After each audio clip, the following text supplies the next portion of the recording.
Good afternoon, Black family. Good afternoon, Black family. How's everybody doing this very, very, very lovely Sunday evening? Welcome to another episode of Melanated Thought. This is actually episode number 16. Yes, it is. Yeah. I'm kind of proud of that myself, even though it's only been 16 episodes. But hey, I'm so proud of that anyway. Absolutely. But at any rate, let me turn your mic up just a little bit. Okay, you should. Can you hear me now? Yeah, I can hear you just fine. All right. As usual, I'm your host, Reggio. And I'm Mimi the lady. And what a lovely lady you are, baby. Mm-hmm. Hello. Thank you. Anyway, since it's so close to election time, I mean, like, literally, it's around the corner, y'all. This show... What they say, day after tomorrow. Yes, indeed. It feeds the needy. So, now... Today is going to be a special show because we are talking about the black vote versus voting black. That's going to be an interesting conversation. So everybody sit back, put your seatbelts on, put on your thinking caps. If you got any questions, we will be opening the line so that you can get your questions in and whatnot. I would love to hear your opinions. That's pretty much it. That's all I got right now. And as usual, before we get started, I'd like to start out with books that every black person should read at least once in a lifetime. One of them is one that I keep on pressing that people read, and that is the Compensatory Counter-Racist Code by Mr. Neely Fuller Jr. Because politics is one of the 9 areas of human activity that is definitely controlled by white supremacy, which is why I'm pressing this book. Definitely got to read this book. If you haven't already read it, get it, read it.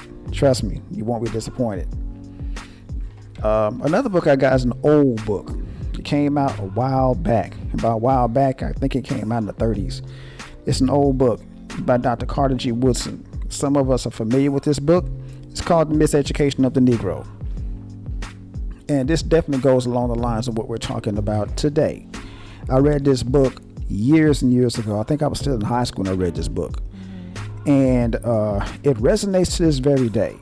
Because there's a lot of things going on that make us, as black people, by us I mean black people, but make us feel that we're less than human and stuff like that, especially during the election time. Because like right now, we're at a crossroads. Who do we vote for? Who gets it?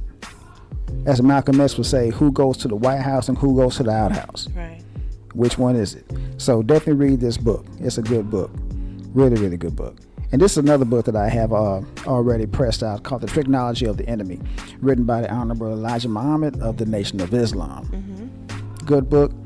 A lot of good stuff in it about politics and how he says that politicians, whether they're liberal or conservative, will try to manipulate the black man into voting for them by promising them the world and not delivering.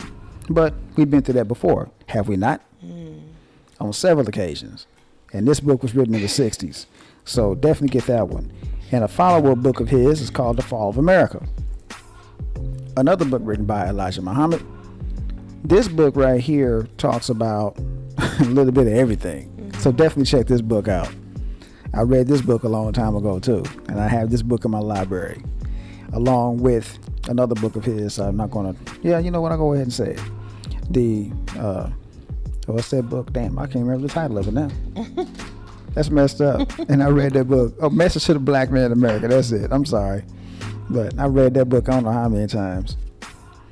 And last but not least, the last book that I have here is called Brainwashed. Challenging the Myth of Black Inferiority, written by Tom Burrell.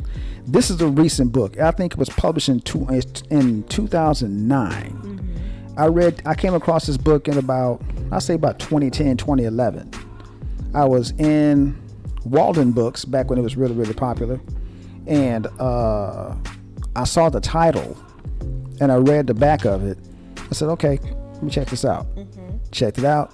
It's a really good read. Nice. Yeah, definitely. It's a really good read. So definitely check that book out, y'all. You got a couple of hitters this week, babe. Oh yeah, no doubt. Well, every week you do, but really today, especially with the climate and what's going on the next couple of days. Oh my God, yes. Yeah. I had to hook that up.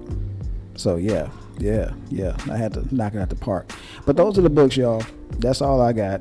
What's going on, baby? How was your week? It was good. Slow, but it got better. Got bad news Thursday, but God is able. God is good. But yesterday, Saturday, want to give a shout out to my GNS ladies. Last day it was also Halloween, but it was also the last day of Breast Cancer Awareness Month. Yep. And me and my GNS ladies, that's grown and sexy ladies, participated in the Breast Cancer Awareness 2020 walk. Yep. I think we might have a picture popping up here pretty soon. Yes, I just want to indeed. give a special shout out to those ladies. I must admit, I am surrounded by some. Am I getting emotional?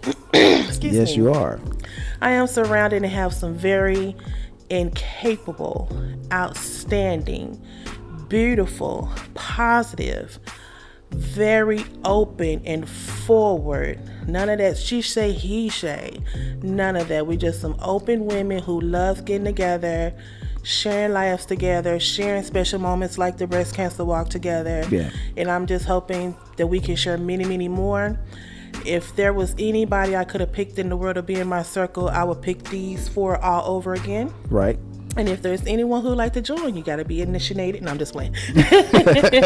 But, this group of ladies here, I wouldn't change it for the world. And like I told them last night in my Tina Turner voice, you are simply the best, better than all the rest. Hello. So thank you guys again for participating in the breast cancer walk with me. And hopefully we can get together again next year. Yeah. Next year. Hey, man. Nothing wrong with that. Nothing wrong with that. How was your week? Man, my week was just another typical week.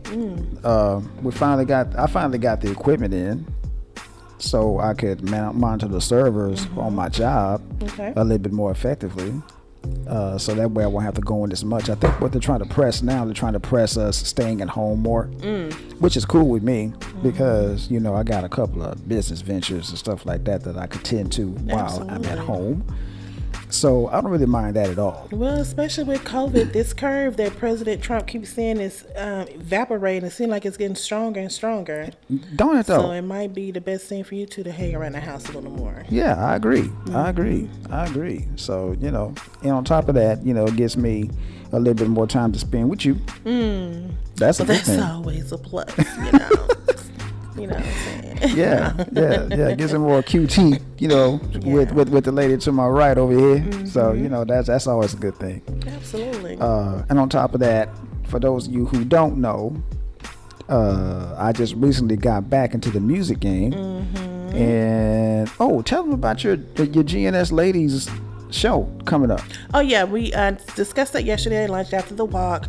We're going to try to do it the second week in November. So we're going to get together and discuss some topics that's important to us and that we also think that might be important to others. Yep. So keep looking out the second Sunday, if God say the same, in November 2020. Cool. I don't have a date right now, but it's the second Sunday in November 2020. Second Sunday, it's going to be the 21st. The second Sunday? No, 14th. I'm sorry. Yeah, the 14th. I'm sorry. Yeah. Today's I got the those first, mixed up. 7, 8. Yeah. 14th. Okay, I'm sorry. I got those mixed up. 15th. Now you have me all confused. Let me get a calendar. Because I'm like, the 15th.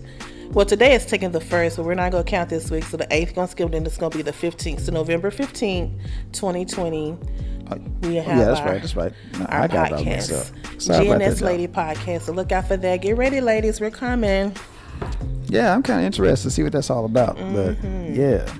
We're going to bring some fire. We're going to bring some thought-provoking information from health to everyday living as a melanated woman to things we want to share that's in our hearts and in our minds. So hey, man, look out for that. Thanks for bringing it up. I forgot about that. Thanks for bringing it up. Let it do what it do. Absolutely. That's all I got to say about that. But as a continuation from what I was talking about as far as my week is concerned, my week was just another regular week. Got another international order from the UK. Got that one out. So bruh, man, it's worldwide. Worldwide. Get my British accent on. Was that British? Close enough. Close enough. Close enough. You want to spot a tea? Yeah. Yeah, That's good. Real good. I'm proud of you about that. Yeah, thank you. I Very appreciate proud. that. But Beautiful yeah. t-shirts. Oh my God. Thank you. But that's about it, man. I don't really have too much. I don't really have too much going on this week. Just a regular week. That's it. I don't have nothing. Okay. I have nothing. So. Well, you ready to hop into these current events? Yeah. See what you got. I hate to start off with bad news, but I'm sure by now everyone has heard there's been another killing of a black man. Oh man. This time it was in Philadelphia. Mr. Walter Wallace Jr. He, I guess I'm thinking about when you and I talked about it, how emotional you got just listening to it, and how I couldn't believe. I thought it was an old story that they was recanting, but here we are. And I was just saying, it seemed like when one big thing or one happened, something will die down, it'll die down, another one will come along. So here we are again. Walter Wallace had he had mental issues. Yeah. He had mental issues. But the point that got me is that they shot him in front of his mother. His mother called the police. Well, she called for an ambulance, first of all. Yeah. She just wanted them to bring an ambulance out so they can assist her and get him calm because he was going through one of his episodes. Yeah. But instead, they sent police officers. And when the police officers got there, of course, Walter was holding a knife. Right. And he started charging at the officers. It was 4 officers who went to the scene. 2 shot at him. They unloaded the clip. I think both shot over 14 times in front of his mother. And the whole time they were shooting, she was saying, "No, don't shoot him. Please don't shoot him. He's mental. He's going through a mental episode." So I don't know if the police officer didn't hear what she was saying over the gunshots, or did they think that was their way of protecting themselves from getting stabbed? I'm not sure, but again, another sad story. Well, of course, they're going to use a narrative that he had a weapon. They're going to stress that narrative that he had a weapon. But how far could he get to you? He has a knife. You have a gun. Well, that's and where the were whole your point. tasers? Well, I know that. They could have used tasers, but they didn't have them on them. They're going to have, of course they didn't, conveniently. No, I said neither one of them had a taser. That's conveniently, huh? I thought that was part of your little... How convenient that is, Yeah, huh? Yeah, that's real convenient, very, huh? Very. So, of course they're going to use a narrative that their life was in danger. That's their favorite narrative so far. It's the fact that, my life was in danger, so we had to put him down. Okay, how many officers was it? 3, 4? It was 4 that showed up and 2 shot. 2 okay, shot so at you got 4 police officers. You got 1 man with a knife. So out of the 4 of you, none of you had a taser? They said the 2 that was shooting did not have tasers. What about the other 2? They didn't say. Missing with that shit. Yeah. That's all I got to say about that. Yeah. You know, you done been an officer long enough. You should even know how to defend yourself as well as trying to knock the knife out the person's hand. That's what I'm thinking. Exactly. If it's 2 of you guys and you're approaching 1 man. Yeah. How much damage can he do to 2 of y'all? Maybe one of you might get cut a little bit more than the other. Right. But at least the other one that's standing there can at least try to knock it out of his hand, or at least try to subdue him. Yeah, subdue him, exactly. without any provocation or anything like that. But without any. But like I said, they're going to use that narrative that my life was. I felt my life was in danger, and that's why they shot at him. 14 times. Yeah. And killed the man. Yeah, shot him. But that's the point to get me in front of his mother. And I saw his dad, because of course he was a junior. Of course. And I saw his dad on Don Lemon's show. He was on Don Lemon, also Chris Cuomo. And he said, I'm sorry I lost my son. That is devastating to me. He said, but how am I going to help my wife get over seeing her son getting killed? There's no getting over that. He said it's going to whoop her every day. There's no getting over that because she actually saw the execution. I'm going to call it what it is. That's she saw the lynching and the execution happen right before her eyes. Her own child. So there's no getting over that. And she did the protocol. She called to get help. She thought those people was coming to help her. They end up killing her child. Oh, they helped, all right. Yeah, helped her into an early grave. I'm just being honest with you, because no parent worth their salt will ever get over seeing a child executed like that. Absolutely. Man. Well, here's another sad story. That's a police officer involved in the fatal shooting of Breonna Taylor. Right. Is suing her boyfriend. Oh man. Kenneth Walker. I heard about this. Because he feared that they were intruders. Okay, Kenneth Walker feared that the police officer were intruders, so that's why he shot. And so now the officer is suing him because he got injured in the shooting. I'm like, what kind of couth do you have to know? I hate to quote the Bible right now, but when the Bible says... Quote the Bible. What does it say? I forgot. I just forgot that quick. Oh, God. It's hilarious, man. You get one, you take one. What does it say? It's like, I said it this morning. God is going by my mind. What, you reap what you sow? Is that it? Something like that upon that line. But it's like... Well, what goes around comes around, or something like that. No. Here it is. The Lord giveth, and the Lord taketh away. That's what I'm trying to say.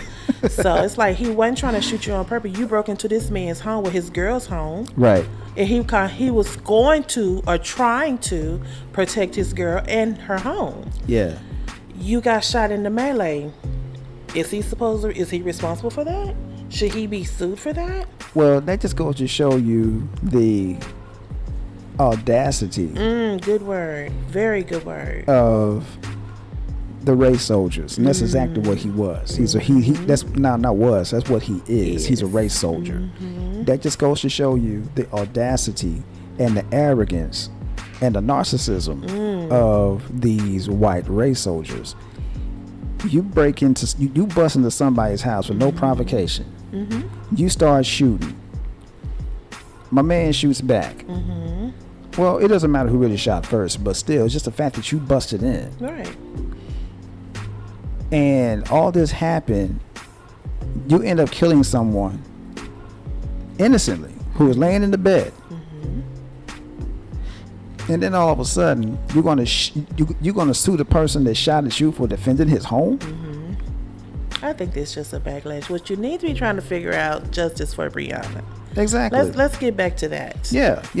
I mean, because she still haven't gotten any. They're justice. doing that to throw people off. Right. That's why they're doing this right here, to throw people off. Exactly. But people are intelligent enough, especially black people. We're intelligent enough to know that only thing you're doing is trying to distract from the issue at hand, which is justice for Breonna Taylor. And these are the charges. This is what his I'm listening. Lawsuit is. His name is Sergeant Jonathan Mattingly. Okay. And he has alleged battery, assault, and emotional distress. Emotional distress. How do you think that man feels after his woman gets killed right in front of him? Exactly, just like the previous story. If anything, he could sue. If anything, he should sue you. Absolutely. What the hell? Again, you reap what you sow. To each his own. I don't know, but yeah, I mean, one eye for another. I mean, that might be kind of harsh to say, but if nothing was done deliberately, let's start there. Yeah, exactly. But my point is this: why would you even think about suing someone for emotional distress, as much emotional distress as you have caused? Absolutely. That's just trying to throw them off the trail of justice. I know that. Oh, I know that. Yeah, it's a distraction tactic. I mean, honestly, what juror would even grant that lawsuit? I wouldn't if I was on jury. It'd be a hung jury if it was me. It's so crazy. I don't know though. I don't know, but if they do, that should be a protest right there. I agree. Because that's just too much. I agree. And then we have another that I was surprised about. You say you weren't surprised, but I was totally surprised. An Asian Scottsdale, Arizona, mind you, told a neighbor that was filming, this is a no black people zone, but in reality, on live film, he said this is a no nigga zone. And I said nigga, not nigger. He used the A. Oh man. And when I first saw the story, I thought it was a Caucasian man. Right. But he is an Asian man. And I'm like, now that's the word I'm saying. How do you have the audacity? Because you came over a boat, like we came over a boat, you know? Yeah, they came on a different boat, though. That's the only thing about it. Your boat was a little bit more skinny than ours. Yeah. You know? Yeah. Yeah, they voluntarily came over. I was taken aback by this story. I have no words. This is what I know. But let me plug this right here. Okay. He works for a big company. They never really said the name of the company. They're not going to. They don't want to be embarrassed. But they said he was fired. They have his work picture up here and said he was fired once the company got wind of what he did. Well, that's a small victory, but here's the thing. Small. Here's the thing about this situation right there. There are a bunch of Asians, and I mean quite a few Asians, that identify with the white power structure. It's a bunch of them. Yeah. I wish I could get my stepdad on the phone, but he's at work. Yeah. And he will tell you that when he was in Vietnam, that the Vietnamese citizens would go behind the black troops to see if they had a tail. What? Yeah, because Like an actual horse tail? like an actual tail, like a monkey, Oh, Lord. like a monkey's tail. And what was the reasoning? Because the white soldiers had told them that the black soldiers had tails. So you believe everything you hear, huh? They believe that. Unbelievable. So- I've never heard that before. So this right here, this incident right here, I'm not surprised about that at all. That doesn't surprise me. There's quite a few Asians that identify as white. Quite a few. Try to identify as white anyway. Yeah, I know. Not to be funny, but it did catch me off guard because I'm like, Nah, it catches. they still gonna treat you the same way they treat us. Well, see, here's no the matter thing. where you live, what's your zip code. I agree with you on that. But the thing of it is, even though they're Asian, a lot of Asians, like I said, are honorary white supremacists. Honorary. Okay, that Honorary. makes sense. I mean, they practice white supremacy, just like old football head Tila Tequila. I saw her putting up the Nazi symbol. Nazi symbol, Yeah, yeah, she I was remember doing that. that shit right there. And so Yeah. that I'm like, get your football head ass down. But anyway, I better start cussing. My mama might be listening. Sorry, Mom. But that was a crazy story. But yeah, that right there, I'm not surprised. I'm not surprised at all. There's quite a few. There's quite a few racist Asians out there. Quite a few, see. more than you think. I mean, this one right here, that's no big deal. Caught on camera. That's what made It's it caught so on bad, camera, so yeah. there's nothing. He can't deny that. He can Not at deny it all he all. wants, but we got you on camera, dude. So, it is what it is, pimping. And let's go ahead and close our current topic with the donkey of the day. I'm going to steal that from Charlemagne the God. Okay. The donkey of the day, Jared Kushner, Agent Orange's son-in-law, came under scrutiny this week when he said Black Americans have to want to help themselves in order for the president policy to help them. They have to want to be successful. I'm going to let you take this one because I know how you feel. Okay. So he said that black people have to want to be successful. Yes, sir. So basically, what he's saying is that Well, let me point this out for you. So he said his father policies will help them be successful. Yeah, That's what he said. that's what. I'm reading it right now on your computer screen. Yeah, that's exactly what he That's said. what he said. That's what he said. Okay. All right. Do you agree with that? Well, I'm trying my best to be at least PG-13 about this situation. Speak your mind. But, as far as he's concerned, he's a nobody. So who the hell is he to tell black people what they should and shouldn't be doing? He's not a politician, number one. And number two, he ain't black. And number three, he's not a spokesperson for black people. So who gives two rats' asses about what the hell he has to say? I really don't. I mean, because here's the thing. Let's go back to 1921. Tulsa, Oklahoma. Before the riots happened. Successful black people. Was Trump around when that shit happened? Think about it. Not at all. And those black people were self-sufficient. They didn't depend on white supremacy for nothing. Nothing. So he missing with that. And on the behalf of all, what's his name again? Jared Kushner. And real talk, Jared Kushner. And I hope to God this gets back to you. On behalf of all black people, you can kiss our entire ass. Entire. Don't miss nothing. Both cheeks. Both cheeks, big wet one. Down the middle. No, seriously, I feel you. I understand. Yes, indeed, man. Because what about all these other successful people that have come along way before your father-in-law got in office? Thank you. There's several successful people. Was it like just by circumstance? Like that's like, oh, they got one. That's just one of the ones that got through. Yeah. That's how they feel. Like if you that's pretty much it. Yeah. That's pretty much it. That's how they feel. But I do like what Benjamin Crump, the attorney who represented Floyd's family, he said the blatant disrespect showed he has no understanding of the black community and its challenges that have spanned centuries. You can't fix these problems from this level of ego. So you think it's really an ego he has, Kushner? Well, he has, because it seems like it's about as big as his father-in-law's ego. Well, here's the thing, and I've always said this too, and you know this to be true. Men pick women that like their mother. Women pick men that are like their father. Oh, you're right.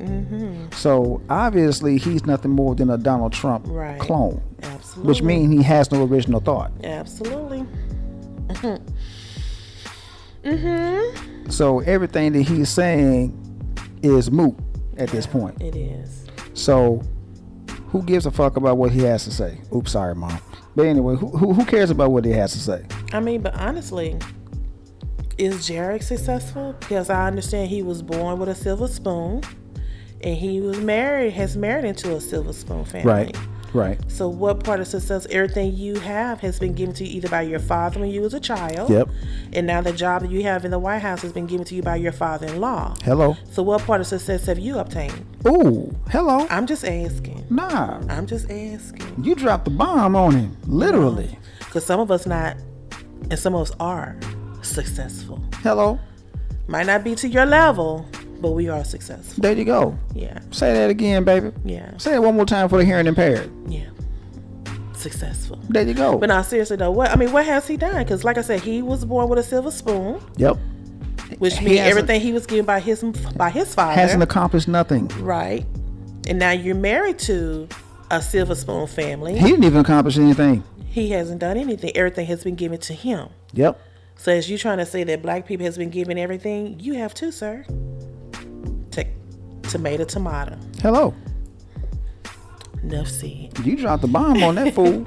I mean, I hate people get on their little soapboxes and like try to talk for another race. You don't know my plight. Hello. You don't know what me and my ancestors been through. Come on. You're just looking through a colored glass. Uh-oh. That's dirty, that needs some Windex on it. Uh-oh. Let me get down off this soapbox a little bit because I might start preaching up in here. Hallelujah. Okay. I don't like that. I really don't.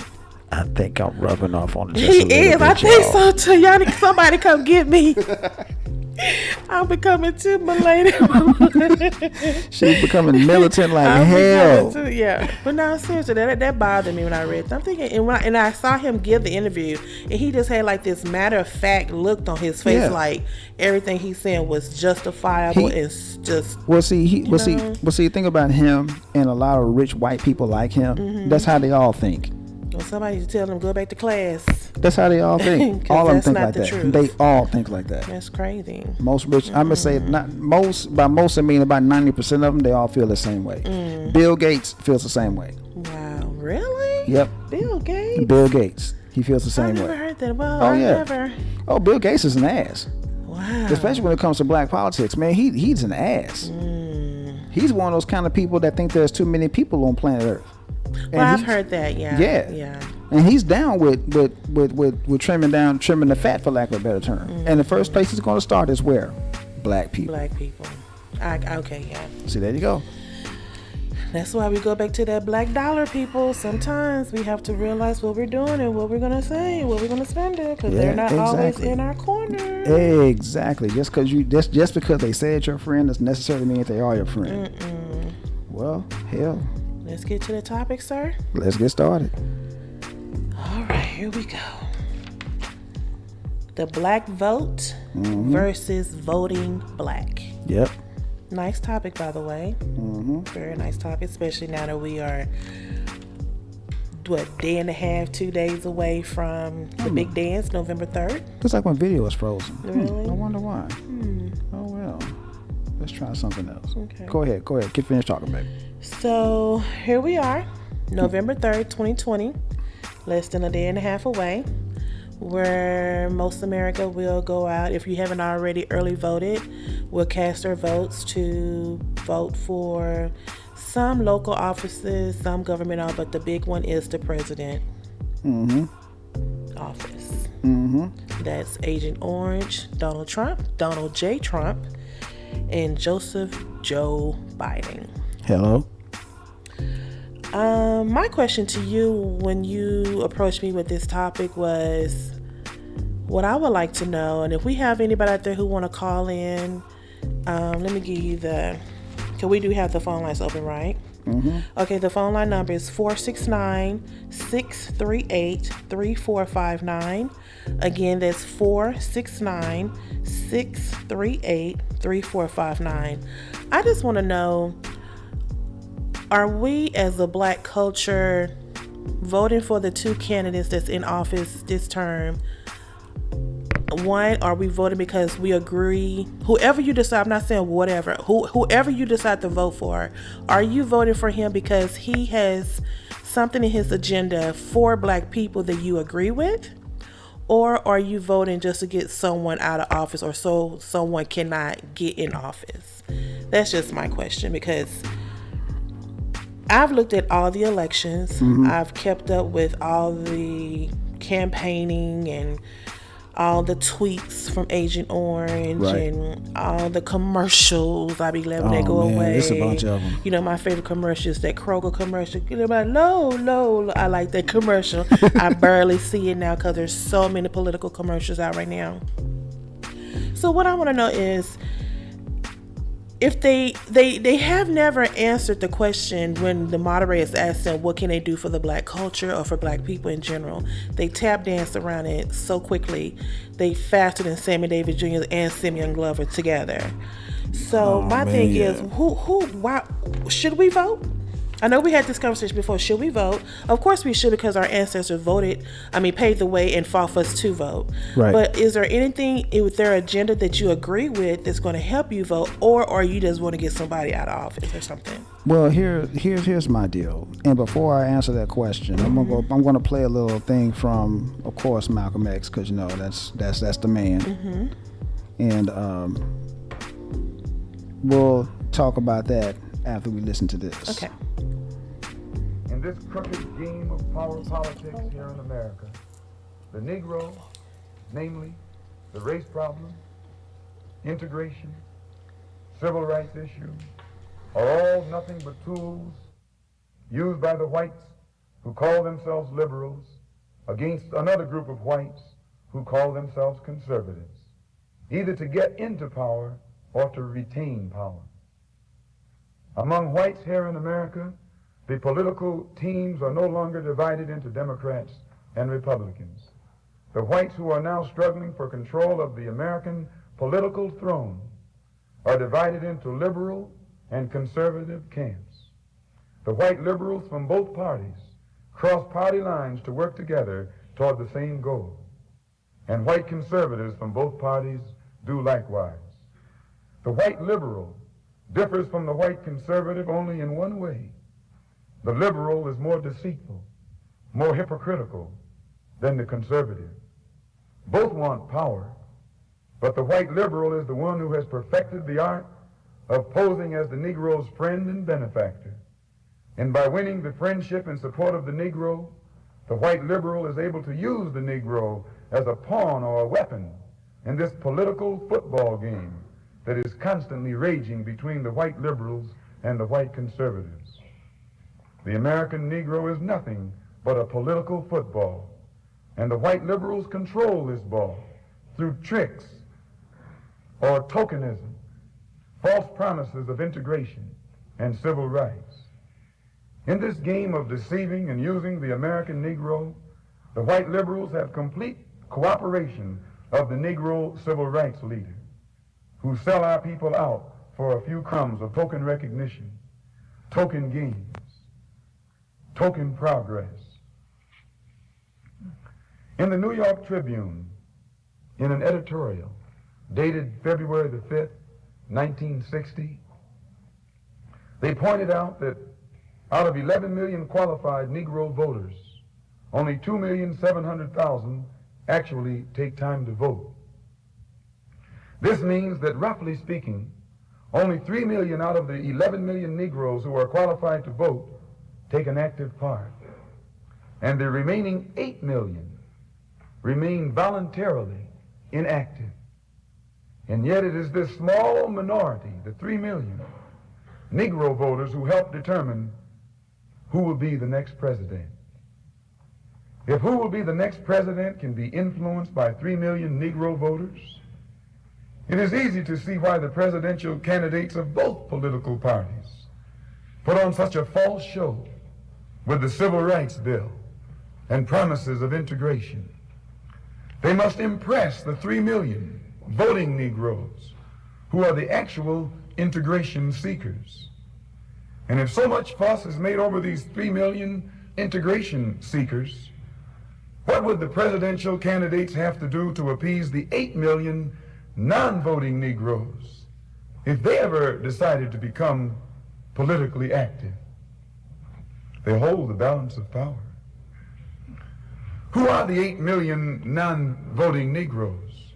What do they want? And why vote? The 3 million Negro voters are the so-called middle-class Negroes, or high-class Negroes, or uppity Negroes, who are referred to by the late Howard University sociology professor E. Franklin Frazier as the black bourgeoisie, who have been educated to think as patriotic individualists with no racial pride whatsoever, who believe in and look forward to the future integrated, intermarried society that is constantly being promised to them by the Negro politician. And therefore, this integration-minded 3 million minority remain an active part of the white-controlled political parties. But it must never be overlooked that these 3 million Negro integration seekers are only a small minority of the 11 million qualified Negro voters. The 8 million non-voting Negroes are the majority, the downtrodden black masses. They have refused to vote. They have refused to take a part in politics because they reject the Uncle Tom approach of the clergy politician leadership that has been handpicked for the so-called Negroes by the white man himself. This clergy politician leadership does not speak for the Negro majority. They don't speak for the black masses. They speak for the black bourgeoisie, the brainwashed, white-minded, middle-class minority, who, because they are ashamed of their race, because they are ashamed of being black and don't want to be identified with black, they are seeking to lose this black identity by mixing and mingling and intermarrying and integrating with the white society. The race problem cannot be solved by listening to the white-minded, brainwashed minority. The white man must try to learn what the black majority want. The president would be wise to try and learn what the black masses want. If the 3 million middle-class Negroes are casting their ballots for integration and intermarriage, what do the non-voting black masses who are in the majority want? Find out what the black masses want, and then perhaps America's grave race problem can be solved. Very good word there. Strong, powerful words. Malcolm always has that. Yes, sir. So relevant to today. Wow. very relevant, very relevant, very relevant. I mean, it's just like Malcolm said, you know, if the president was smart, I don't care who's in office, whether it's Trump or anybody was smart, they would listen to what black people really want. Instead of assuming, they don't assume, they just say, okay, this is what you want right here. No, that's not what we want, fool.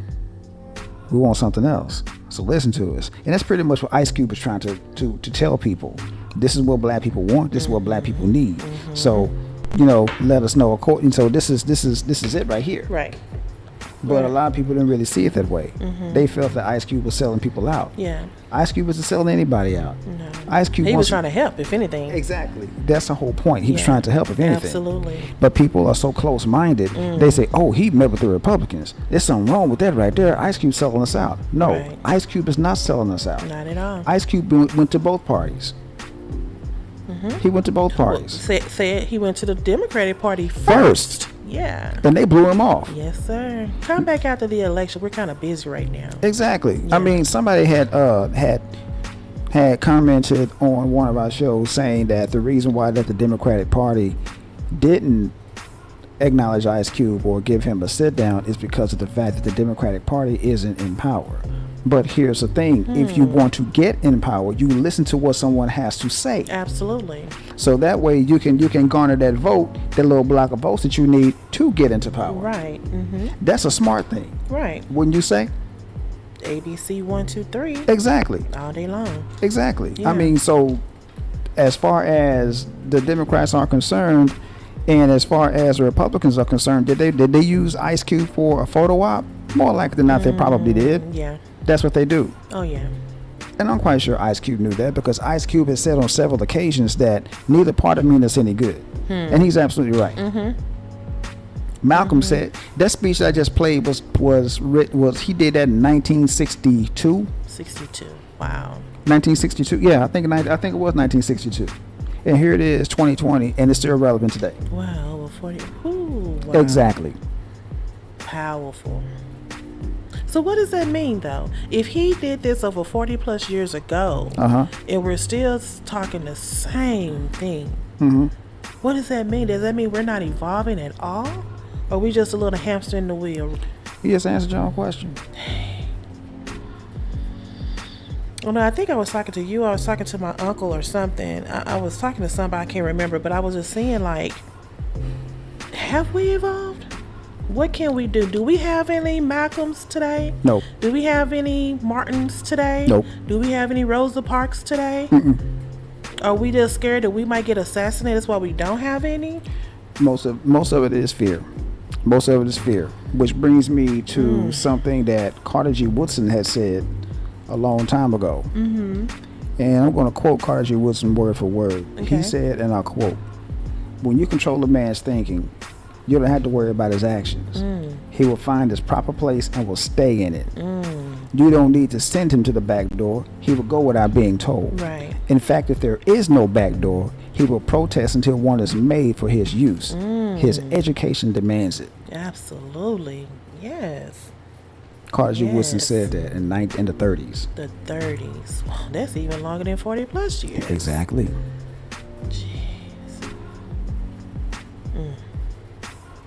Again, what can we do? Educate I know we keep ourselves. telling us, that's why I just said, I know they keep telling us to get your education, do your homework, do your research. Please vote. You thinking by voting you are making a change, but are we really? Because this election to me is not one of the biggest ones we've ever had. They all are, if you ask me. Okay, and it's just, what can we do though? Because like Carter just did this in the 30s, Malcolm did that, and here we are saying the same thing. Well, it's like I keep saying. I mean, and Dr. Claude Anderson has said this on several occasions. Black people as a whole, we are still in the same position we were in since after we got free from slavery. We still own and control less than 1/2 of 1% of the nation's wealth and resources. Wow. And it's going to continue to be that way until us as a people, we want to make that change. So now, can we change that by voting? Can't really say I can't. I can't really say that we can. I'm not going to say that we can't. Right. But so far, voting hasn't done shit for us. Right.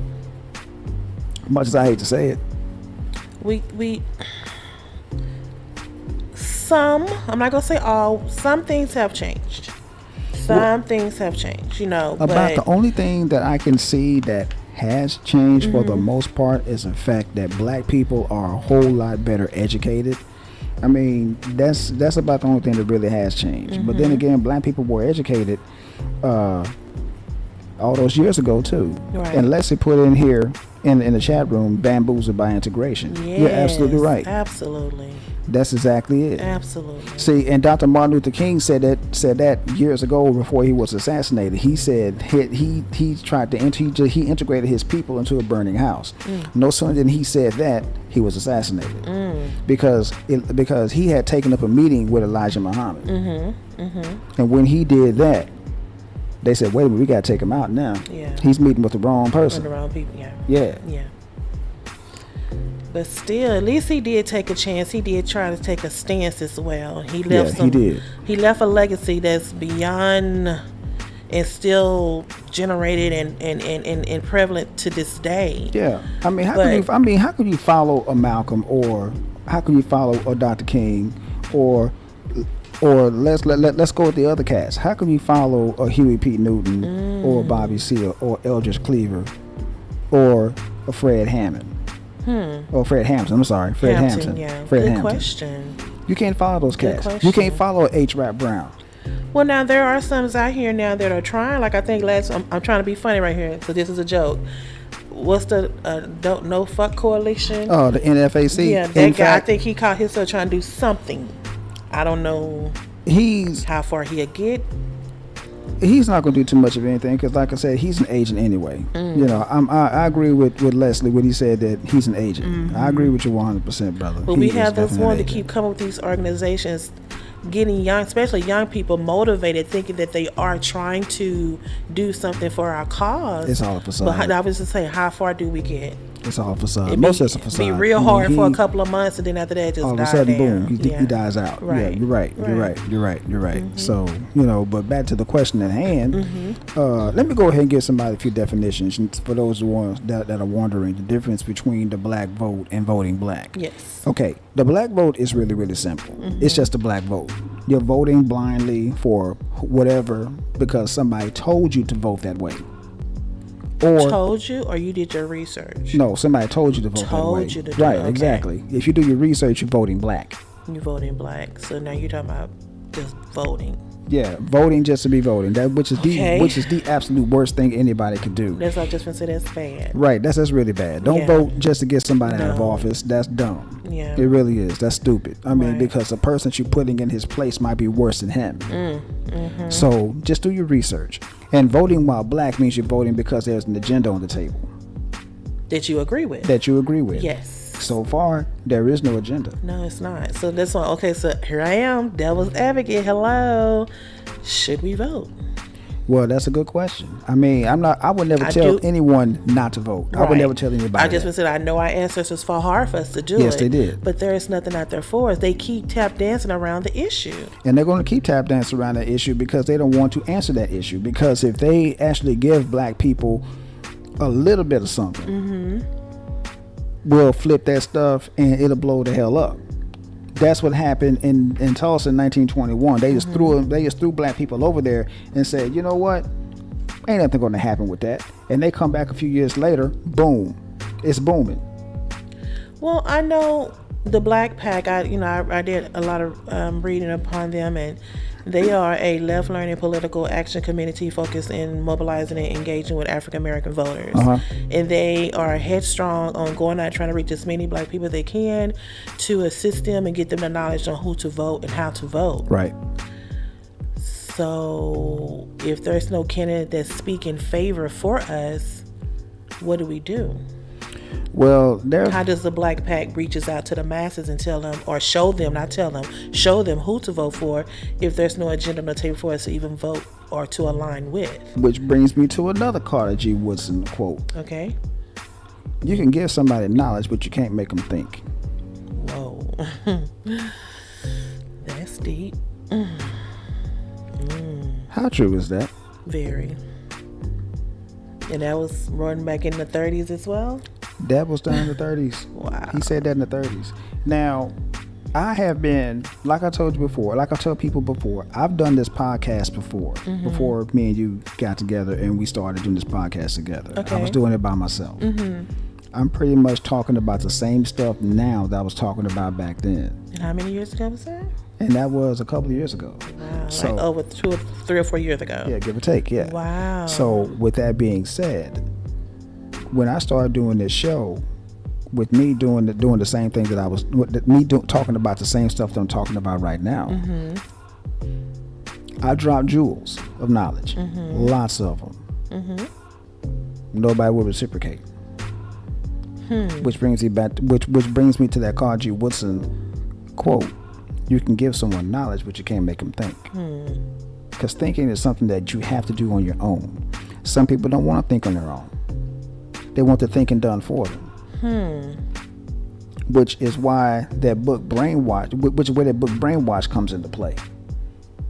As long as they have someone doing that thinking for them, they're good.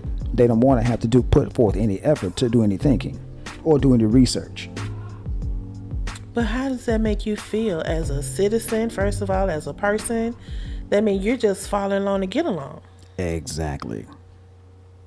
A grown person following along to get along? Happens all the time. Oh, no. No.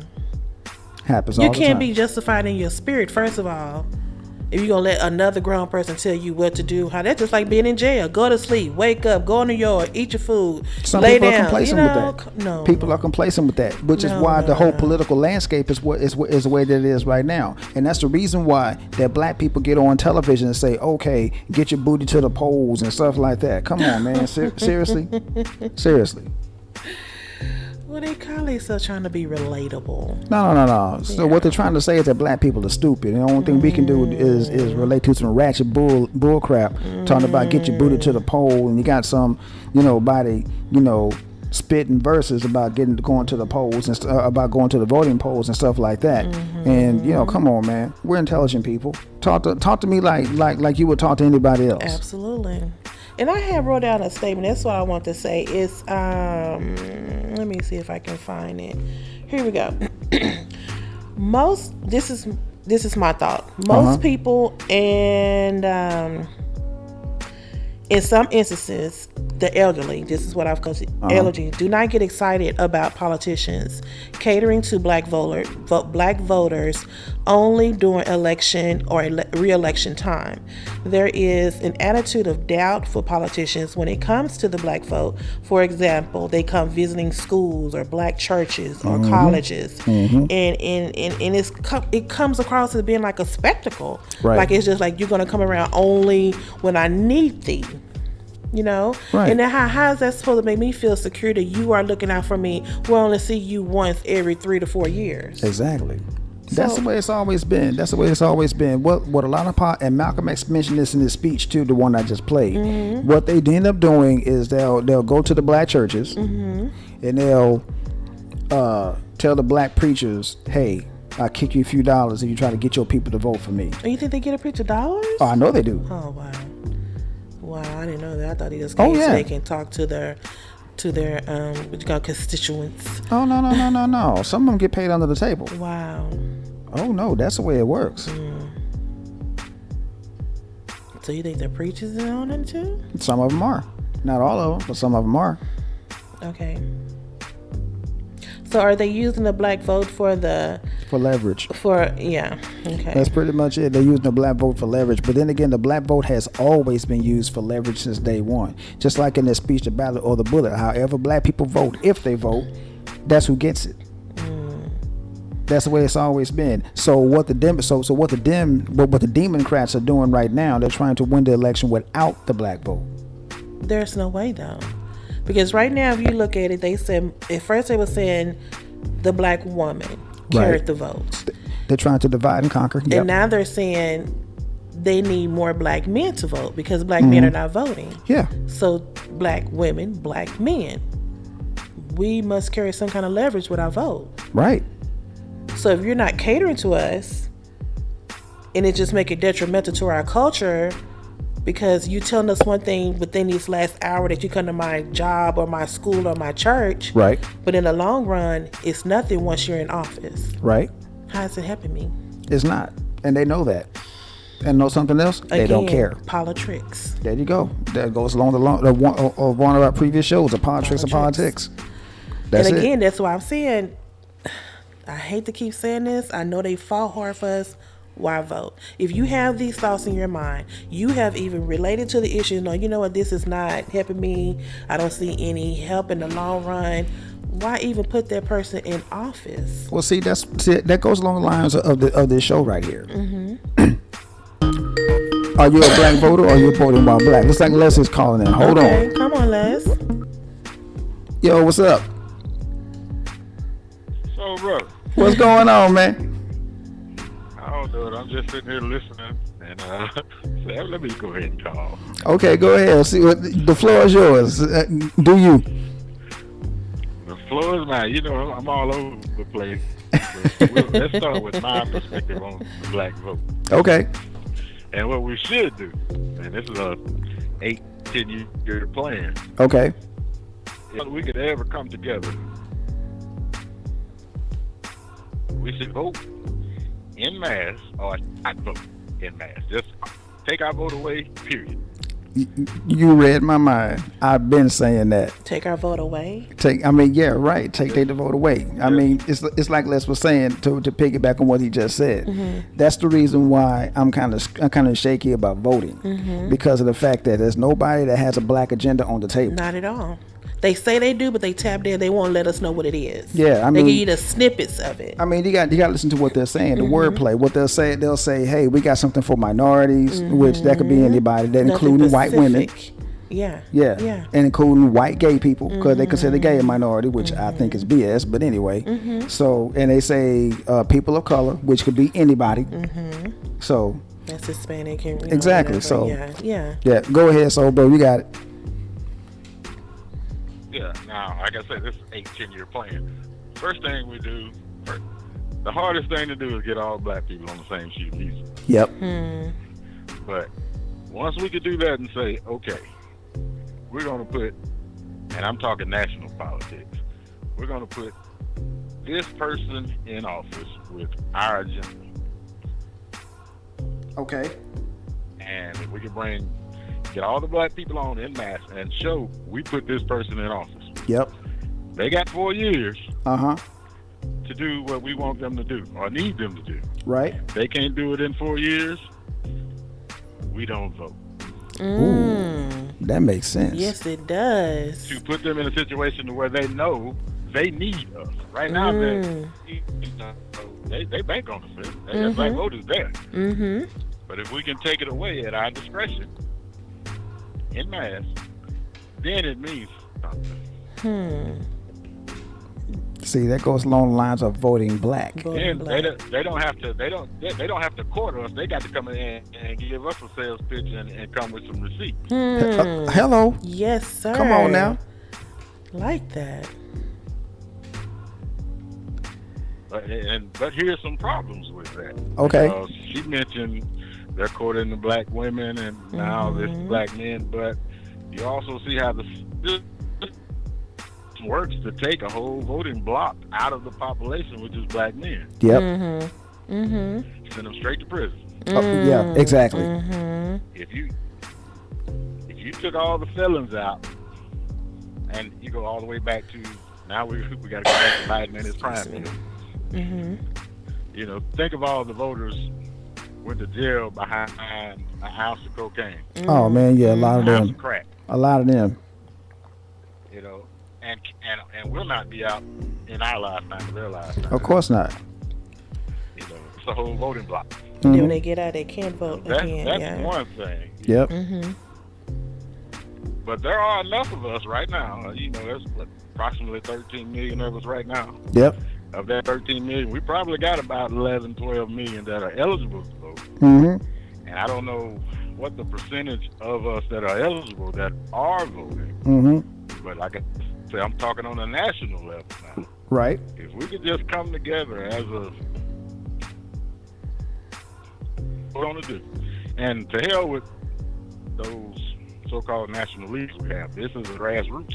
There you go. Right at the grassroots. Right at the grassroots. And get together and start at the bottom, like I said, and work our way up. Yep. But that's one thing we have to do. And like I said, you must have been reading my mind all day, because I had a list of books, and every one of them I had to include brainwashing.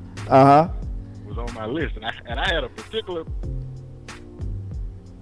part in this book that I read to you because I know you can relate to it. Mm-hmm. And this is part of what's going on with our youth. Okay. I had to find the book. I had it somewhere around here. I get to it as soon as I find the book. But the other thing is, if we have to get our youth politically active. Yes. Well, I won't say politically active in knowing what's going on out there and what we may need them to do in the future. They have to, right now, say, my son, I got a 6-year-old. And we were sitting down the other day, he knew Donald Trump. But he didn't know who the hell Barack Obama was. Oh, wow. Oh, wow. Right. Wow. So we had a long YouTube. So we met Barack Obama. And like I said, we have to get them, at least knowing there's some black folks out there that can and will do. But, and out of his mouth, he looks like me. Right. That's the whole point of Barack Obama. Yep. If he didn't do anything else, he looked like us. There you go. Now this is the part I got brainwashed out. Okay. And this is on page 168. Okay. And it's titled "Proud to Be Dumb." Yes. And I know you can relate to this because I can relate to it. And I'm going to read the quote from James Wright. From James, he's some writer. As a young black man, I can't even recall how many times I heard nerd or geek or college boy. You sound like a white boy. Use that in insult. It's not about white. It's about education and power. Yep. They didn't want me to have either. And I know you know how many times we went through that coming up. Oh my God, yes. If you had any sort of inkling that you were going to be educated and outside of the sports system, they come at you. Oh, no doubt. Wow. That's one of those things. We have these guys praising these athletes now. Athletes, I mean, you can add up the NBA, NFL. That's about all of our black athletes. A few in baseball, not as many as boxing, Yeah, a few in baseball, yeah. But if you add it up, do you even get 1,000? That's a good question. It is. That's a really good question. I don't think you do.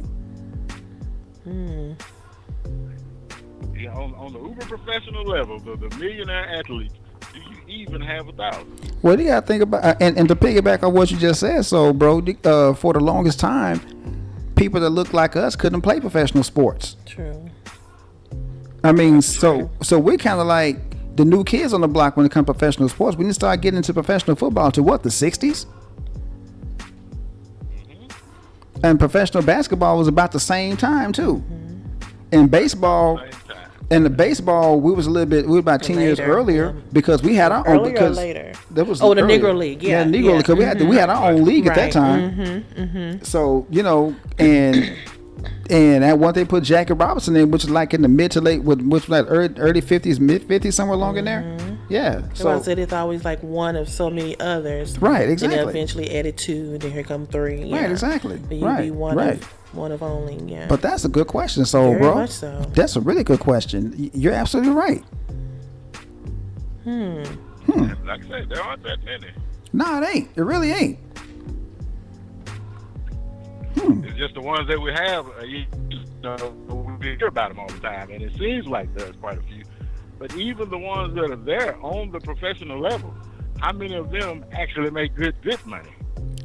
Yeah. Well, they could be titled successful, like a Magic Johnson or something, Right. I mean, you're right because like there's not very many. What's the guy, the quarterback for the Kansas City Chiefs? Patrick Mahomes. Yeah, there's not very many Patrick Mahomes out there, and in basketball, there's not very many LeBron Jameses out there either. So you're absolutely right. You're right. Then you look at how long they actually last in their roles. Exactly. average lifespan in the, is 4 or 5 years. You have the exceptions, Mm-hmm. but there are few and far between. Yep. One injury is all it takes. So to glamorize those athletes, you have tens of thousands of kids in school right now, and that's their goal, is to make it to the NFL Or the NBA. Or the NBA. and Or they be a have rapper. a better chance of Yeah. hitting the lottery. Yeah. Thank you. Yeah, absolutely. And thank you. And Mimi brought up a very good point. Now, Leslie went to high school with me, so he knows how it was in high school. I used to rap in high school. I was really good. Was he good, Les? Yes, he was good. Was he good? Okay. Was he talking about was hearts good. and cows? And See, he told you. and he was good off the top of his head. Just he keep telling me that. I'm like, I told nah, you. you wrote everything down. No, I just freestyle. So it was. But anyway, I didn't bank on that. I had a fallback plan. That's why I Right. went to school, got my education, and stuff like that. Absolutely. I think that if people would have a fallback plan, just like I told my son, because he was really good at basketball, have a fallback plan.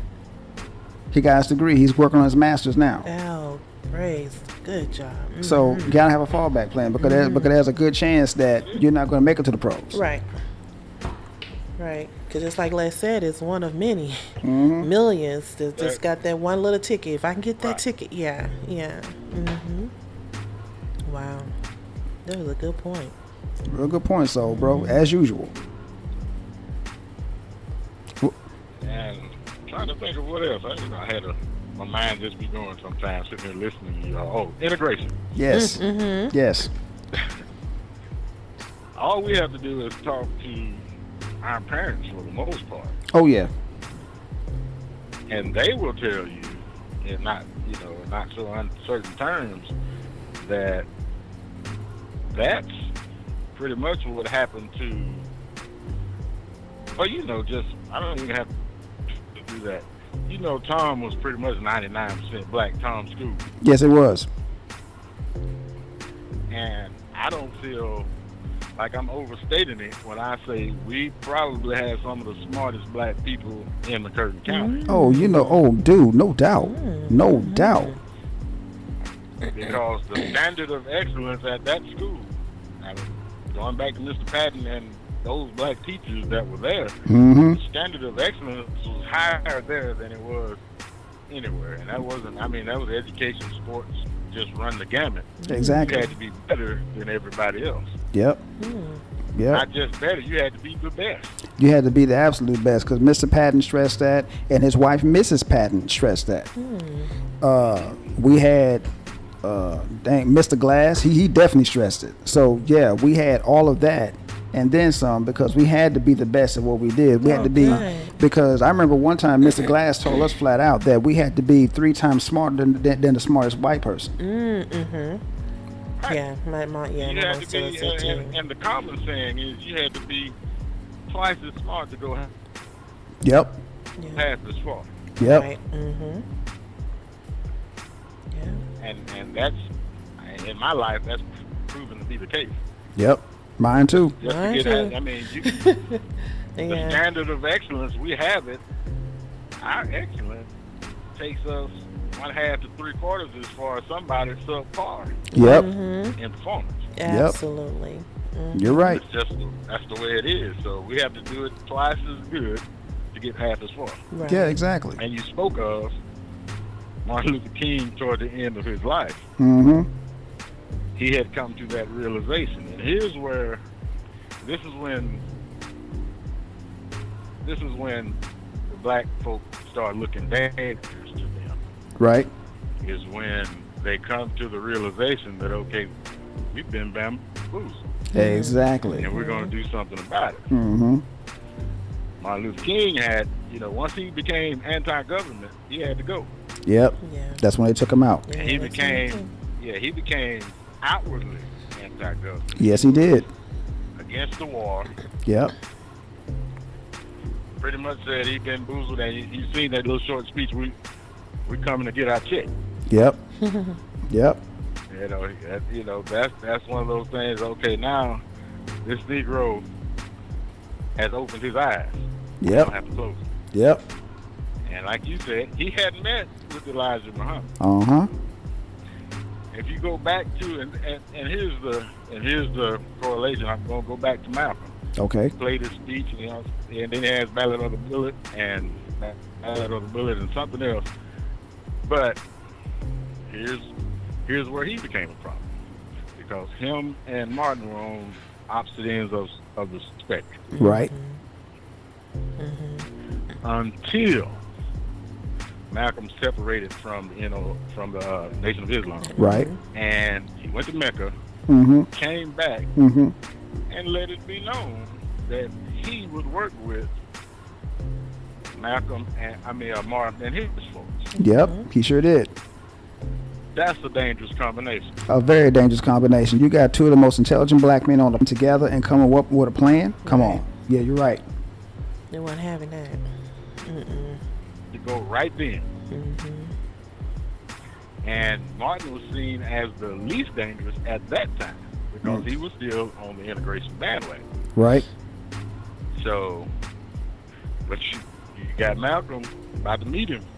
Mm-hmm. So, okay, I'm gonna bring you over this way. You meet me here, and now that's a dangerous combination. Yep.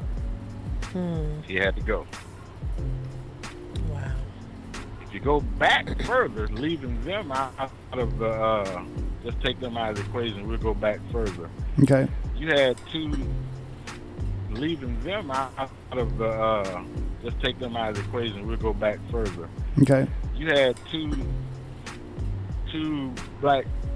of the better known black men back in, I can't remember, it's the early, it had to be somewhere Depression era or something like that. But anyway, you got Booker T. Washington and W. B. Du Bois. Oh yeah, yeah, those two brothers. Okay. Right.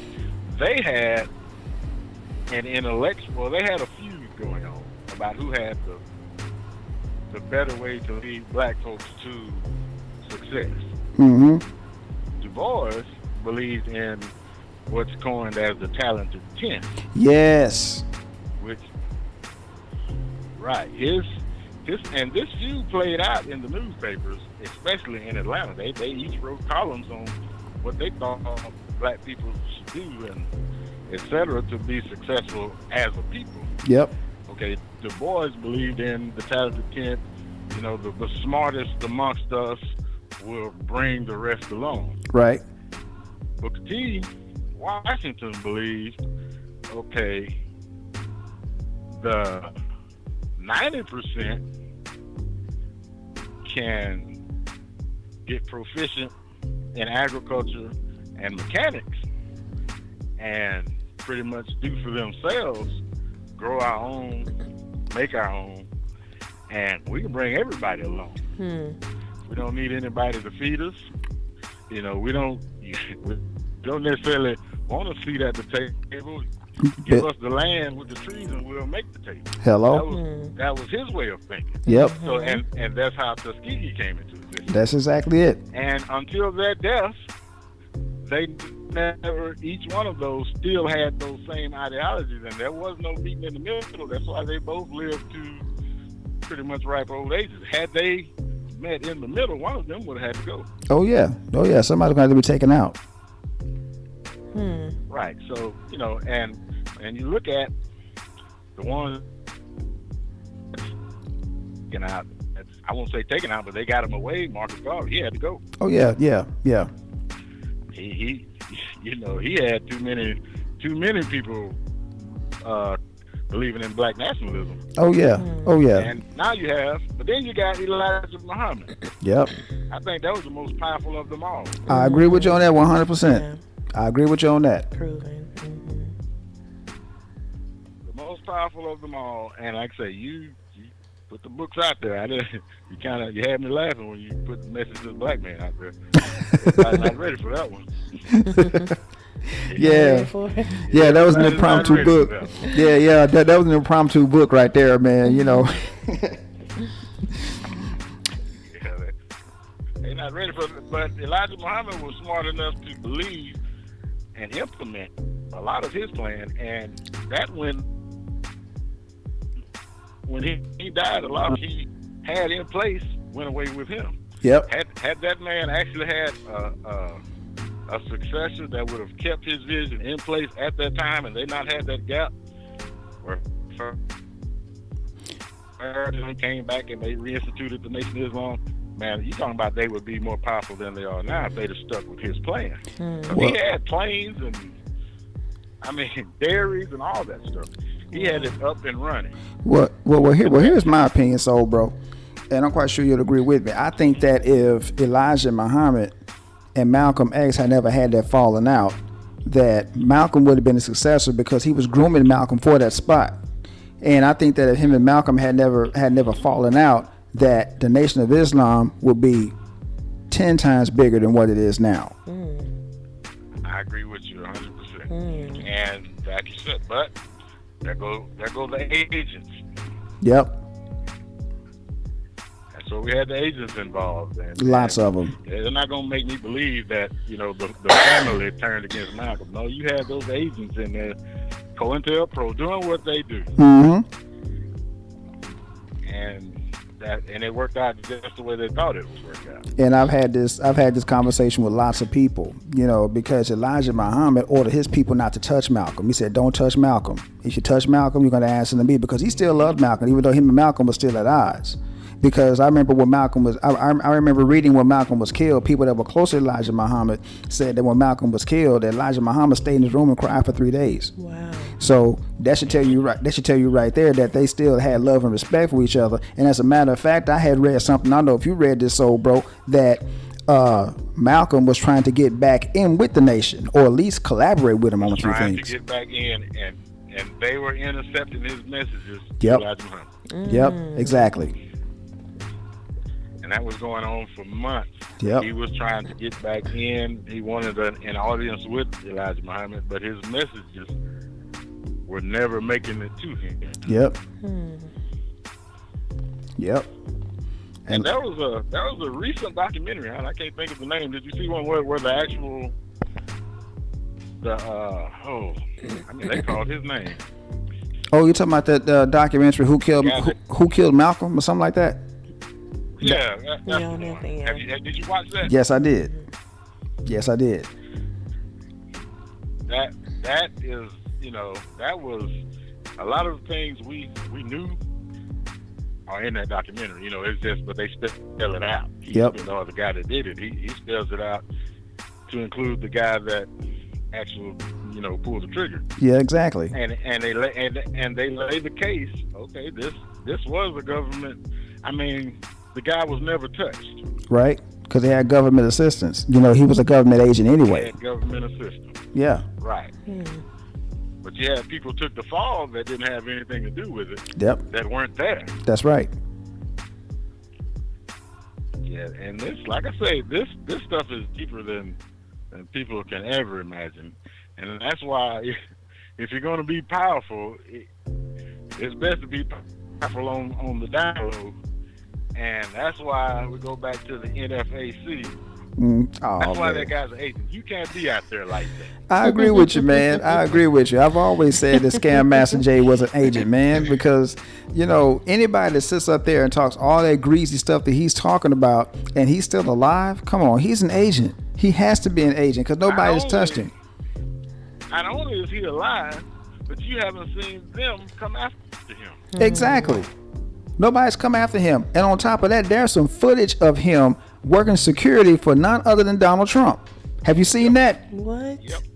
I saw that, and where he ran for president. Yep. Or tried to run for president as a and if you listen to him speak when he's trying to run for president and see the cat that's out there now, Mr. NFAC Grandmaster, whatever he is, they don't even sound like the same. We can all code switch. We can all change to our energy voice whenever we get ready. No doubt. But no question.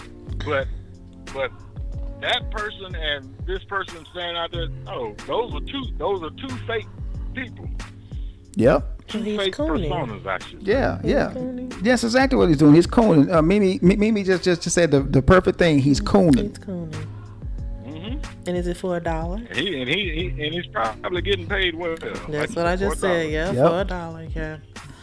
So he's a sellout to the old culture. Yeah. Jeez. Yeah. But you see how many And people my that are problem- behind him, all them young people that be at those rallies with him. That's because they don't know. That's because they don't That's what I know. was just getting ready to say. Oh, I'm My sorry. problem Yeah. is the people that are following him blindly. They just don't know. Wow. Because and that goes to, if you don't know and somebody comes along, it's just like Jim Jones. Oh man, yeah, drinking the Come along with Kool-Aid. what you want to hear. Yeah. Right, they're drinking the Kool-Aid. They Yeah. come along with what you want to hear at the right time. I mean, think about it. We ain't heard a damn thing about Grandmaster Jay 3 years ago, not 2 years ago. No, Yeah, you didn't hear not He at nothing. just all. appears on the scene. Yeah. He just pops up. I mean, we didn't hear about him. Let's go back further than that, old brother. We didn't hear about him during the Obama administration. Come on. He just popped up out of the scene from nowhere. Right. Right. Popped up out of the scene with 1,000 black folks behind him with guns. Yeah. And ain't nobody said a damn thing about it. Nothing. Exactly. It's a conspiracy. Yeah, that's we couldn't write. If I got, and I know quite a few, if I got 100 black, I don't want to say 100. If I got 20, everybody grabbed the AR, and we exercise our Second Amendment right. Somehow we either going to jail or we getting killed. Right. Les, you ain't even gotta say 20. You can say 3. Right. One. Right. There's one man walking down the street. Yeah, you're right. Very, very true. Wow. That was the first sign he was you can't get with that many of us together. With And guns? you got from, and I mean, yeah, with guns. Man, come on. They're not scared No. because like when they showed up at Stone Mountain, supposedly it was unannounced. Yeah. Dude, you ain't brought that many black people there with guns and they didn't know. Oh, come on. They knew. They knew ahead of time. Now I'm all over the place again. One other book Du Bois wrote was The Soul of Black Folk. Good book. That's another one. Good book. Good book. That's a good one. Yeah. And here's an outlier book that most people don't know about, and it's written by a white guy, but it's called Black Like Me. I have that book. I have that book. Black like me. Right? Yeah. See what? That's a good book, and want me to give a brief synopsis. What it is a black guy that he took these drugs to turn a white guy that took these drugs to turn his skin dark. Yeah. Pretty much black. Yeah, pretty much. And went undercover As a black man. in the Deep South. Yeah, as a black man in the Deep South, in New Orleans, I believe in particular. That's exactly where he was Around at. that area. Yeah, he was right there. He was right there in NO, right there. He was right there. And he did this for some months until he exercised his white privilege and got the hell out of that black skin. Yeah. Yeah, he wasn't stupid. But the book is pretty much a diary of what he went through. Yeah, it is. He'll tell you. Oh yeah, he went through hell and back. Black. He went through hell and back when he was black. It's like Paul Mooney said. Everybody wants to be a nigga till they get treated like a nigga. So That's it. that's just. I mean, That's it. and that book right there. I think that everybody should read that book right there. I haven't brought that book up, but that's one book I got to bring up. But Black Like Me is a good one. You are man. I forgot all about that book. Black Like Me is a good one. And I think the guy's last name is Griffin. I think it's John Griffin or something like that. I had to look up the title. Yeah, Black Like Me. That's an interesting read. It really it's based is. in the late 50s or early 60s. It really is. It's a really good book. It's a really good book. People need to read that. Nice. Okay, now I got to, y'all hear something else. You talked about that Asian guy they call, what do you say? He looks like Mr. Miyagi to me.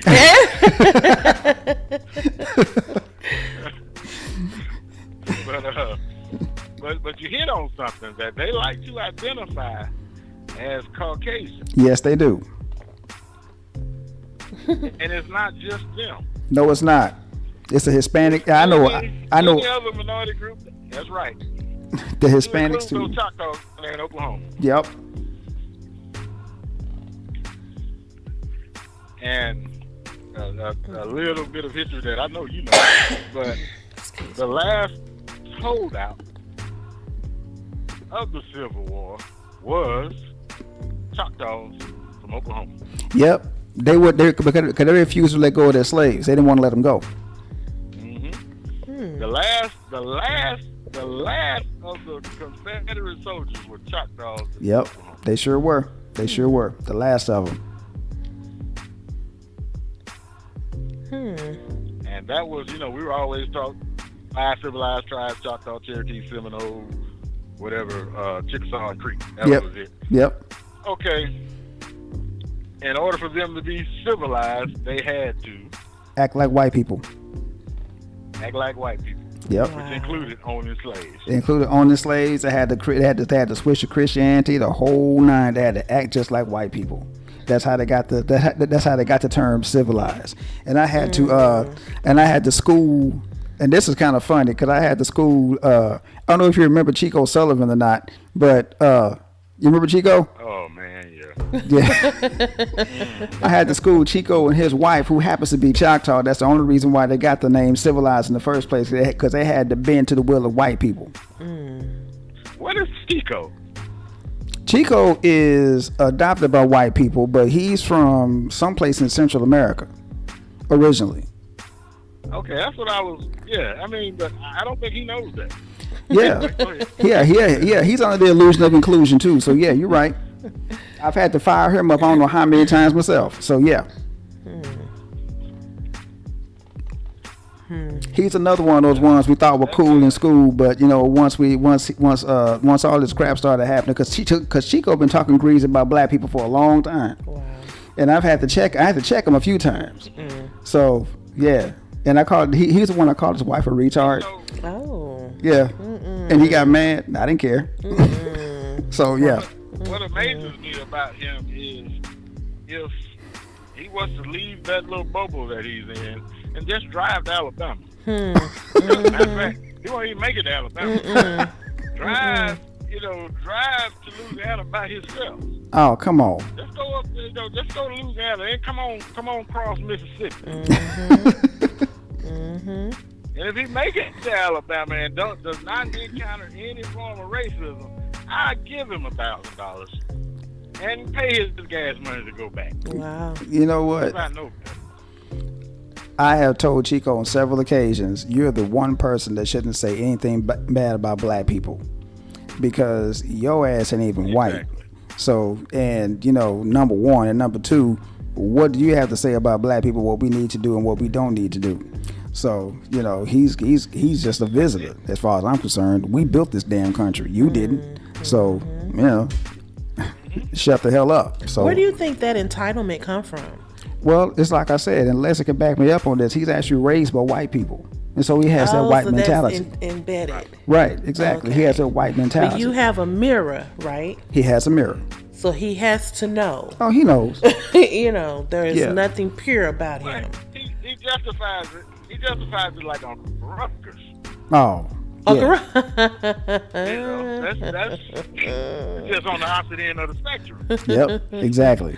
Okay, that makes sense. But he's been, and not even Uncle Ruckus. Let me take that back. He's not the Uncle Ruckus type. He's that Dave Chappelle character.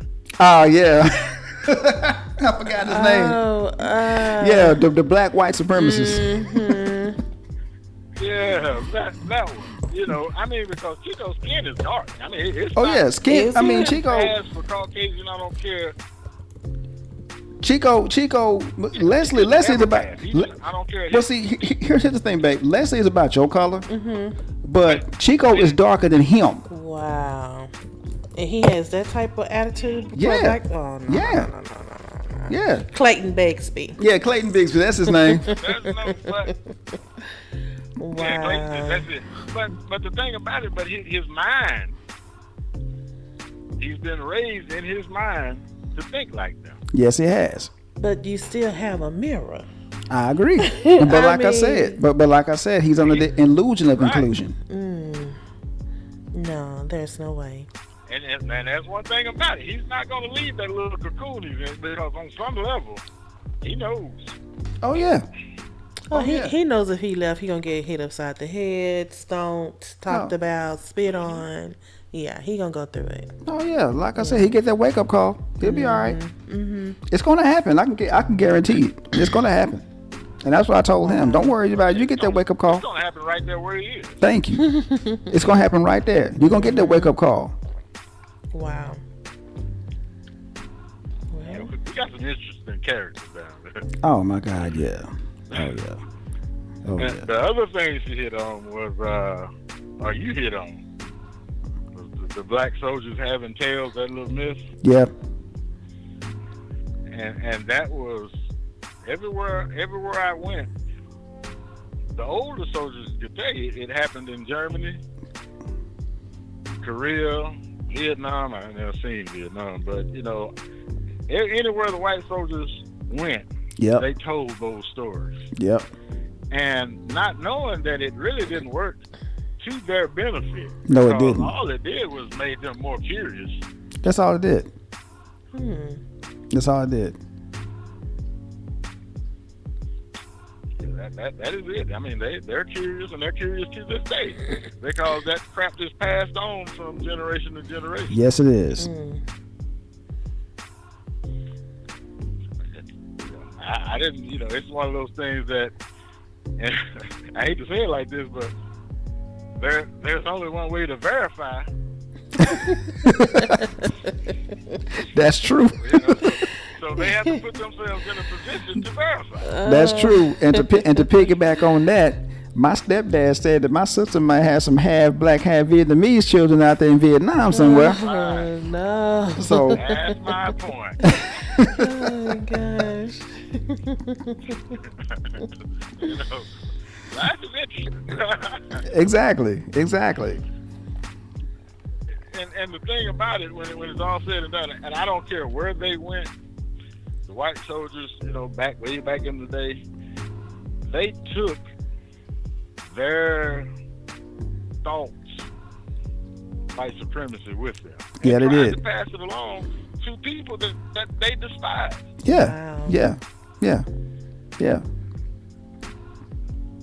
I've been called, and I'll go ahead and put it out there. I've been called, when I was in the military, I got called a nigger 3 times.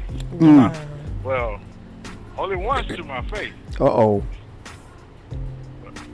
Yeah, I'll tell you about that one here in a minute.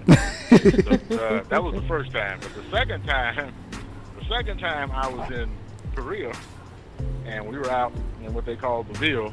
Uh-huh. We go out there every Saturday night Yeah.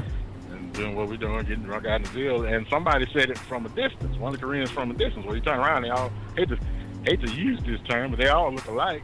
Oh. So you don't know who said it, and they're not going to own up to it. Of course not. They're going to protect That their was own. the first time. I mean, that was the second time. Right. The third time I was in Germany, and this sounds like a really bad joke, but me, a white guy, and a Mexican, we were out jogging, and somebody in one of the houses and if they don't perfect any word in the English language, for some reason they can say nigger just Just as clear as a bell. Plain, very plain. Yeah. And they leaned out the window, nigga. We turned around, and the window's closed. That's the third time. But the first time I was in Fort Hood, Texas. Uh-oh. Oh, not on your own. Yeah. American soil. And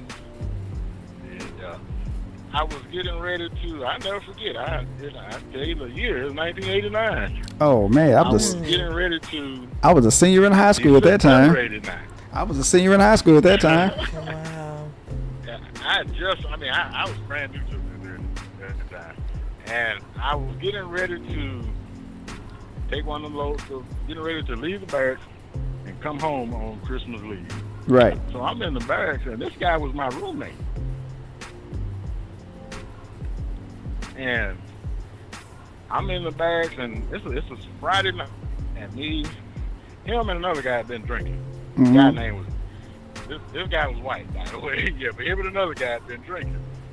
And I'm getting ready to go to the airport. And I'm going to catch one of them little prop dusters in Texarkana. Right. And my partner was with me. His name Wilson. And at that time, I'm probably 170 pounds. I ain't had no fat nowhere. And Wilson at that time was about 215. Right. Shorter than me. And not 1 ounce of fat. Mm-hmm. So he was just, I mean, he was, if he hit you, he's gonna hurt. And so we sitting there, anyway, my roommate's drinking, him and another guy, they sitting there drinking. And let me back it up a little bit. The week prior, me and him had been down at Bryan College Station, chasing women, doing what soldiers do. Right. And I just didn't see it in him. But coming back to that particular night, he's sitting there drinking, him and another guy. I'm getting ready to leave. And just out of the blue, he was like, don't make me say it. Don't make me say it. Oh, no. I'm looking at him. My partner Wilson is looking at him. He's like, what the hell is he talking about? So neither one of us had any idea what was about to happen. Uh-oh. This ain't good. I'm talking to you two. Don't make me say it. He got bold. Don't make me say it. Now we got an idea what's about to happen. When he pointed to so I'm looking at Wilson like, man, I don't know what's about to go down, but we're going to ride it out. At that time, I said, fucking niggers. Oh. So now, I'm looking at Wilson. Neither one of us is mad. Now it's okay. Which one of us is gonna take care of it? You know. So, and we come to an understanding. We never said a word. We just come to an understanding that I will go ahead and take care of it. Okay. So I go over and it's one punch. His lights was out. Mm-hmm. That was the end of the story. I never got mad. It was on principle. On principle. Well, see. I had knocked him out and went on about my business. Well, what you see, Les, I understand why you didn't get mad, because I'm like you. I've been called a nigga to my face before, and you know I'm a martial artist, and so this little right leg of mine kind of flew up and right across his face and knocked him smooth out. So, you know, yeah, exactly. It's the principle of the whole thing, you know. I mean, he had a few missing teeth afterwards, but hey, you know, it is what it is. So, yeah. I saw that guy, like I said, I was leaving that night. I flew home and came back, I think probably 10 days later. He was no longer my roommate. Of course. And he came up to me, so we were in the same platoon. Came up to me apologizing, man, I don't even remember. They told me what happened, blah, blah, blah. It came out of it. So that means it was in you. It was in him in the first place. It always come out eventually. Yeah. I mean, you know, you said you was drinking, so, you know, alcohol is true serum anyway. You know that. So, you know, that one thing they did was intensify who he truly was in the first place. He been wanting to say it all along. He been wanting to say it all that time, and he found that opportunity, which was a big mistake. He said, "Don't make me sit at me." You done thought about it. Yeah, it means he thought about it. He wanted to say it in the first damn place. That's all that was. Wow. And to this day, I kind of, one of the things I look back on, and I kind of regret, because I gave him a black eye, but I kind of regret that I didn't let Wilson hit him too. Got a double whammy. Because I wish I had just held him back a little bit so his head would have came back up and Wilson could have got him and then we went on about our business. But yeah, I mean, but that's, and people say it's rampant in the military. It's there, but it's simmering right below the surface. Wow. And you begin to recognize it, in pockets. But I was lucky in the sense that most of my units, or most of the places I were and the platoons I was in, they were typically 70. After that one, they were typically 75 to 85% black. Right. Wow. And how I got that lucky, I don't know. I'm about to say, how'd you get so lucky, man? Because most of the time they mix it. They try. Cause most of the time they try to mix it up. It doesn't work all the time, but most of the time they try to mix it up. So. Yeah. Yeah, and I think I have one of those names that, you know, it's not Johnson or Smith or something like that, or first name. You just can't pin me down just by looking at my name. So that may have something to do with it. And I was very careful about how I filled out forms when I went in to include religious preference and things like that. Right. I always put no preference. Right. And on things like that, you know, anything that they use to try and identify you or put you in a subset, if I could get away with it, I didn't fill it out. Right. Or I filled it out sometimes just the opposite of what they thought. I was a Catholic at one time. I'd never been in a Catholic church or whatever it is a day in my life. I just would just do stuff like that. Like sometimes just to see if it made a difference. Right. You know, and I still do it now. And I tell, you know, I tell my older kids, don't let them put you in a box. By no means, don't. Cause and that's anytime you fill out the initial forms for anything, that's what they're trying to do is figure out what box to put you in. Yeah, that's true. That's true. That's true. That's true. They did the same thing with me.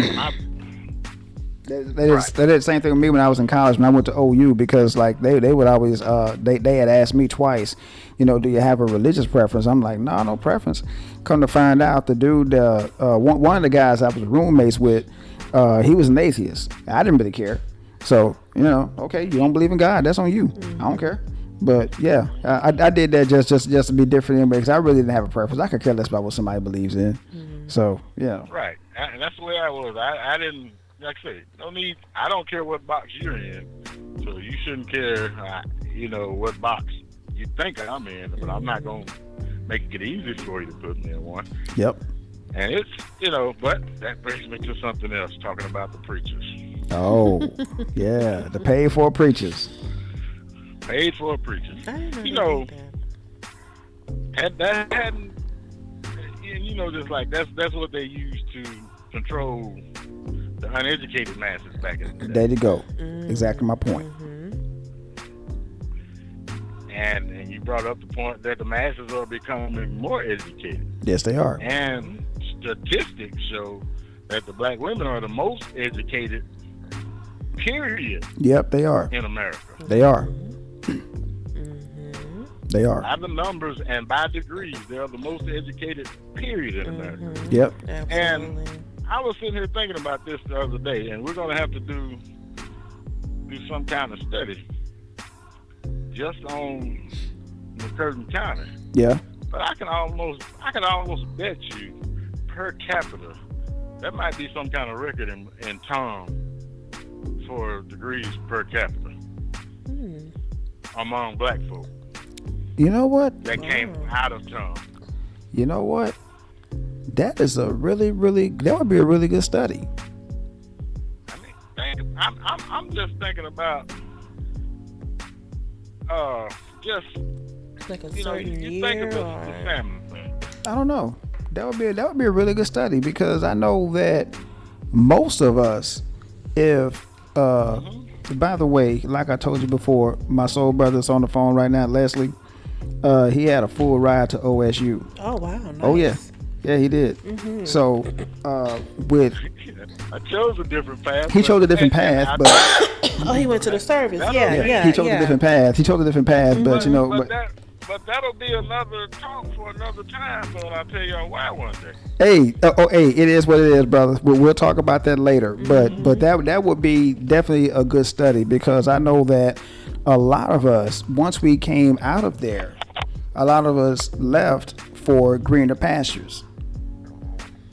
So that would be a good study. That would be a really good one. But if you just think about, okay, next door to me, you got Miss Glenda, BB, Pam, Cammy, Yep. Tristan, one more. I'm missing one. Tristan, and there's the one right above Tristan, Corey. Yeah, Corey. I forgot about him. That's 6 degrees in one house. Oh, Yep. wow. Really? Yep. Jeez. Yep. Come to my house. Mama got a master's. go down the road. I don't even know what all's coming out of Third Gear here, but let's roll on down. We got you. Yep. And you hit all the Ezels. Mm-hmm. And then we got one guy that's even a pharmacist. Has a pharmacy degree. Carter. He's Carter. Yeah, Carter, Sandra Carter's son. Carter. Yeah. Yep. So, man, I was just thinking about it the other day. Then you got Kim. Yep. And, I mean, and I'm missing, and there are some that just graduated. I mean, this hasn't just been going, I mean, this ain't nothing new. This is throughout the years. Yep. So, just coming out of McCurtain County, I guarantee you, if we got in McCurtain County, there has to be a record set right there in town. I agree with you on that one. For that small amount of space and the degrees that came out of it. Yeah, exactly. And I would even venture to say that if you did a income analysis, you know, some people ain't gonna come off of that, but if you did, you per capita down there make more than white people. You know what? You are absolutely right. Per capita, you are absolutely right. I mean, let's get even more specific. Per household. Per household, yeah. So yeah. I guarantee you. I was just sitting there thinking about that the other day, and it was just like, I know. I'm just doing basic, simple math. We ain't even got into algebra yet. Nah. And it's quite obvious. We're outpacing them by far. Yeah, in leaps and bounds. And they talking all that noise. Yeah.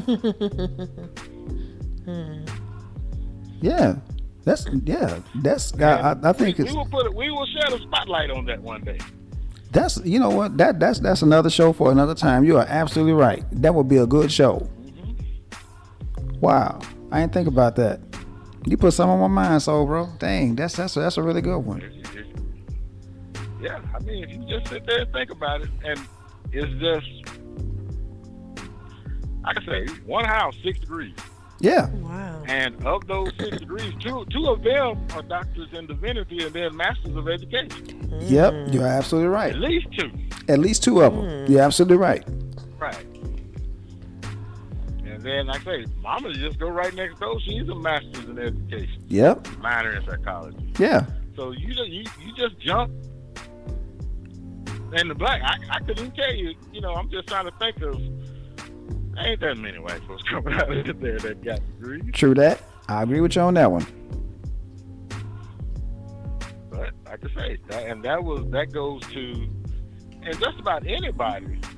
And I'll say this: anybody that came through when we came through, you excelled in whatever you did. No doubt. And is that because of the school system or good parenting or?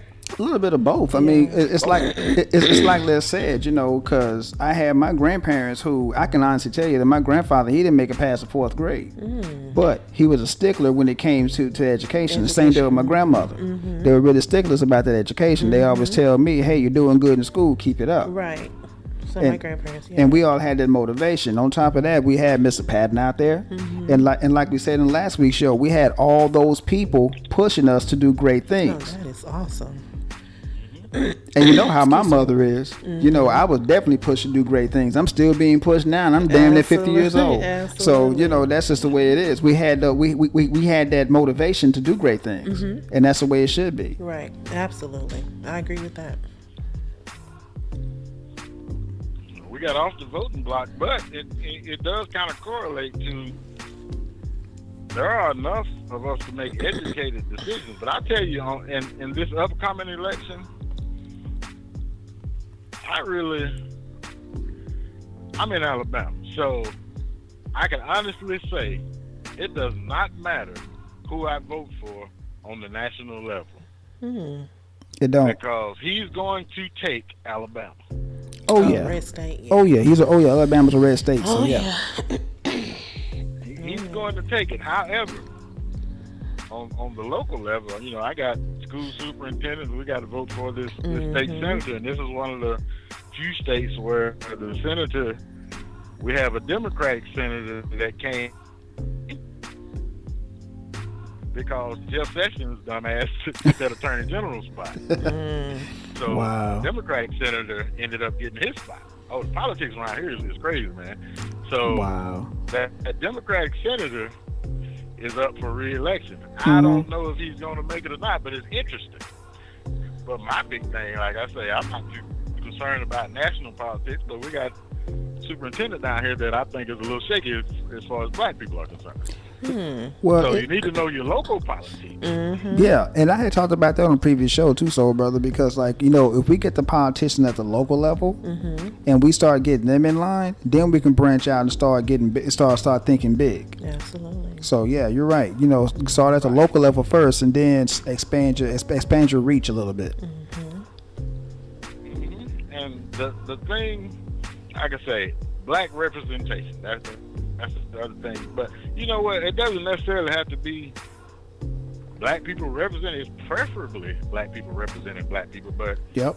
like I say, if we're going to elect anybody, we need to hold them accountable and say, okay, this is what needs to happen. And like what it went on, what it started with, this is what needs to happen.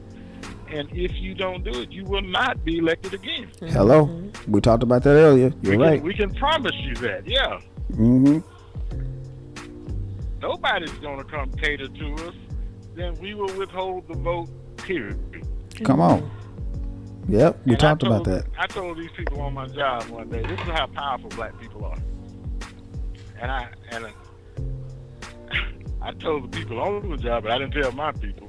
But I told the ones that, actually, I'm in Alabama, but this, and I say this with sincerity, if black people ever came together and said, and this is probably nationwide, Yep. we're not going to work until we get what we want. Oh man, Shut the nation down that day. the economy would tank. Just like the boycott way back when. The economy would tank. As I said, that black dollar is powerful. I keep telling folks that. Black power. And to piggyback off what you just said, That black worker is the most powerful. Yes, exactly, it is, 'cause we go in there and exactly, work hard. exactly. Yes, And to we do. piggyback off of what you said, it was something that happened here in Texas recently. A Mexican guy had got done wrong at some plant, and all the Mexicans walked out of that plant, and they shut that plant completely down because nobody would come back to work until something happened. And once that thing happened, boom. Yep. Wow. And most of the plants here, I would say, with the exception of upper management, Yeah. from mid-level management on down, black people run that show. Yeah. Wow. So, like I say, if black people could ever, the key is black people could ever get on the same Get together. I've always said it, man. probably. Have another And Black the other Wall thing to Street. think about, historically, this country does better when we do better. Yep. You're right. You're absolutely right. As soon as they, I hope mama ain't listening to this, I hope your mama ain't listening to this. As soon as they start fucking with us, things start going wrong for them. Yep. You're right. You're right. And trust me, Les, if my mom was listening, my phone be ringing right about now. So Okay. so we good. Man, we would be too. Or she probably thinking you speaking the truth, so no need to call. Exactly. Say, One of the two. yeah. One of the two. So because I can promise you, man, if it, I mean, but you think about it, man. I mean, and I say this on a level of we're seeing things now.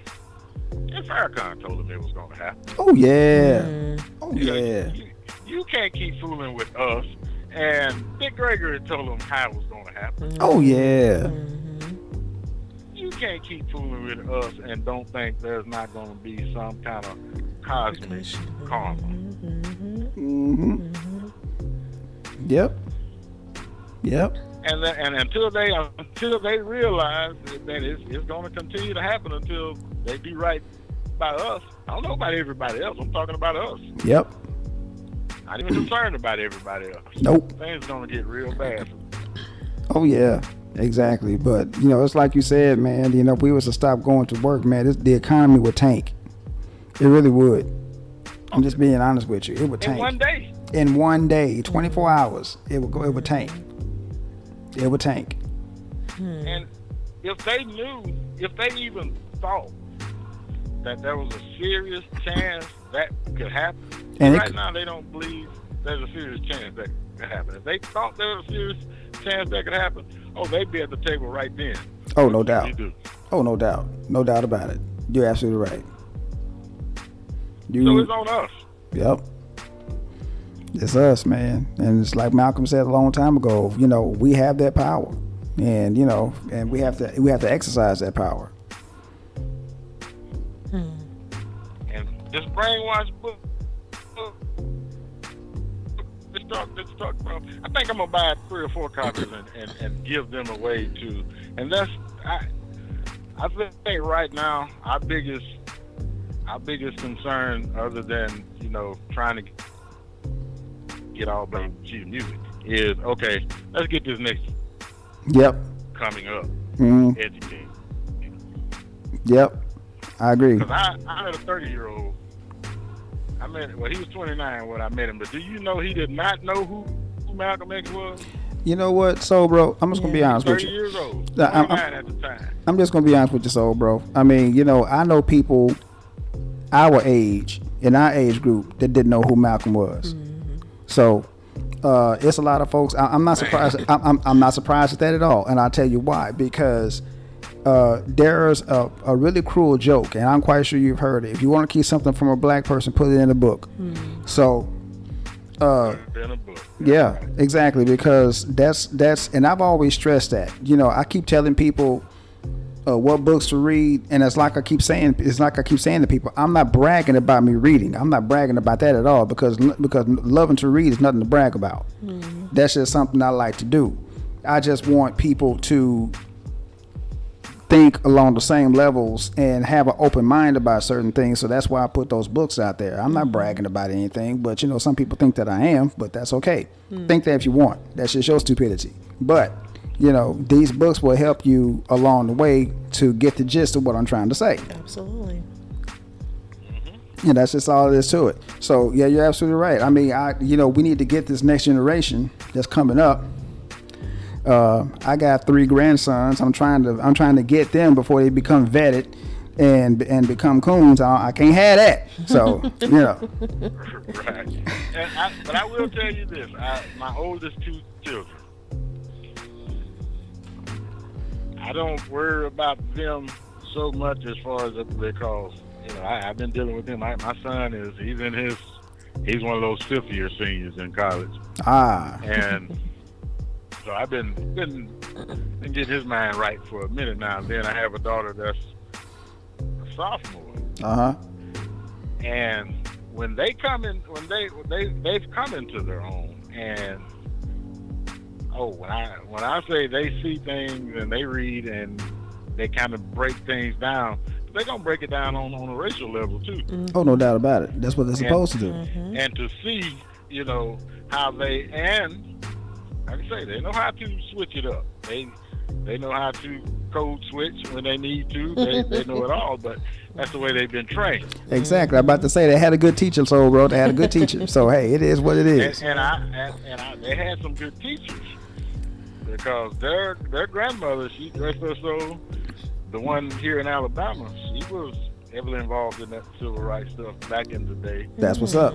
And that was before she passed along. She passed a bunch of knowledge down to them. Yeah, but that's exactly what's supposed to happen. But you have to have parents that want them to get that knowledge also. Yeah, absolutely. Right. And then their mother, she just passed. It's of all days on Juneteenth. Juneteenth. Wow. Yeah. Yep. But like I say, she preached to them, so we got them. I think we got them where they need to be. But the world. Oh my God, yeah. The world get their mind and can switch it. But that leads me to where I was gonna say I got to give my son this book. He does not have that I know of. Uh-huh. He needs to know how the world is. Everybody needs to know. This is how they see you, and this is why they see you. Right. Because it's all a program. It's all a program. I mean, Dick Gregory said that a long time ago, man. It's all a game. So, and he wasn't lying. It's all a game. So, yeah. And we need to look at it as such. Man, what night is that? We ain't heard from him tonight. I got to get off here. Get him home. You know what? Perspective. You know what? He is out and about, and I have to give him a call to see if he's even. I don't even see him in the chat. I don't even see him in the chat room. So. You must be busy. Okay. But yeah, go ahead, man. I'm looking forward to his perspective too. You know what? Yeah, I have to give him a call. I look forward to see for if he's both of you available. guys, because both of you be bringing some knowledge, and I love it. So yeah, I have to give him a call to see if he's even available. So he is what it is. What it is. So, but yeah, we'll get him. We'll try to get him on if we can. So we'll go from there. But as usual, so bro, man. As usual, you brought the pain as usual. So, Absolutely. And we appreciate your call, man. So by all means, call in again, man. Yes, sir. I enjoyed you and the lady. I enjoyed every Sunday. Okay, thank man. you. All right, we'll get back at you. All right, then. Good All night. Good word. Oh man. Yeah, that was some good stuff. Yes, it was. That was some good stuff. Yes, You it know, was. and he tied it all into what we're talking about today. Absolutely. And that's what you're supposed to do. Voting black or black voting. Yeah, exactly. So, like I said, like I've been saying, people, vote black. Don't just have the black vote. Vote black. I mean, that's what it's all about. I mean, this is an important. Well, actually, all elections are All of important. them, yeah. But do that thing, man. Do that thing. Who's Lola J? I don't know. I don't know who that is. What did she say? Said Boo Bear. I don't know who that is. But anyway. Oh, okay, I'm not. Okay. I don't know who that is. But anyway.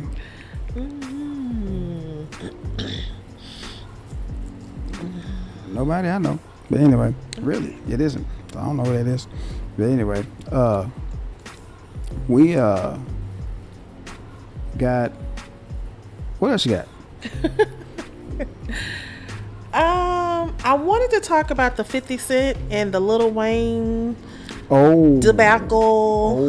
Even though I know 50 Cent went off on Twitter about vote for Trump because he didn't like the way that Biden is anticipating raising tax for the rich.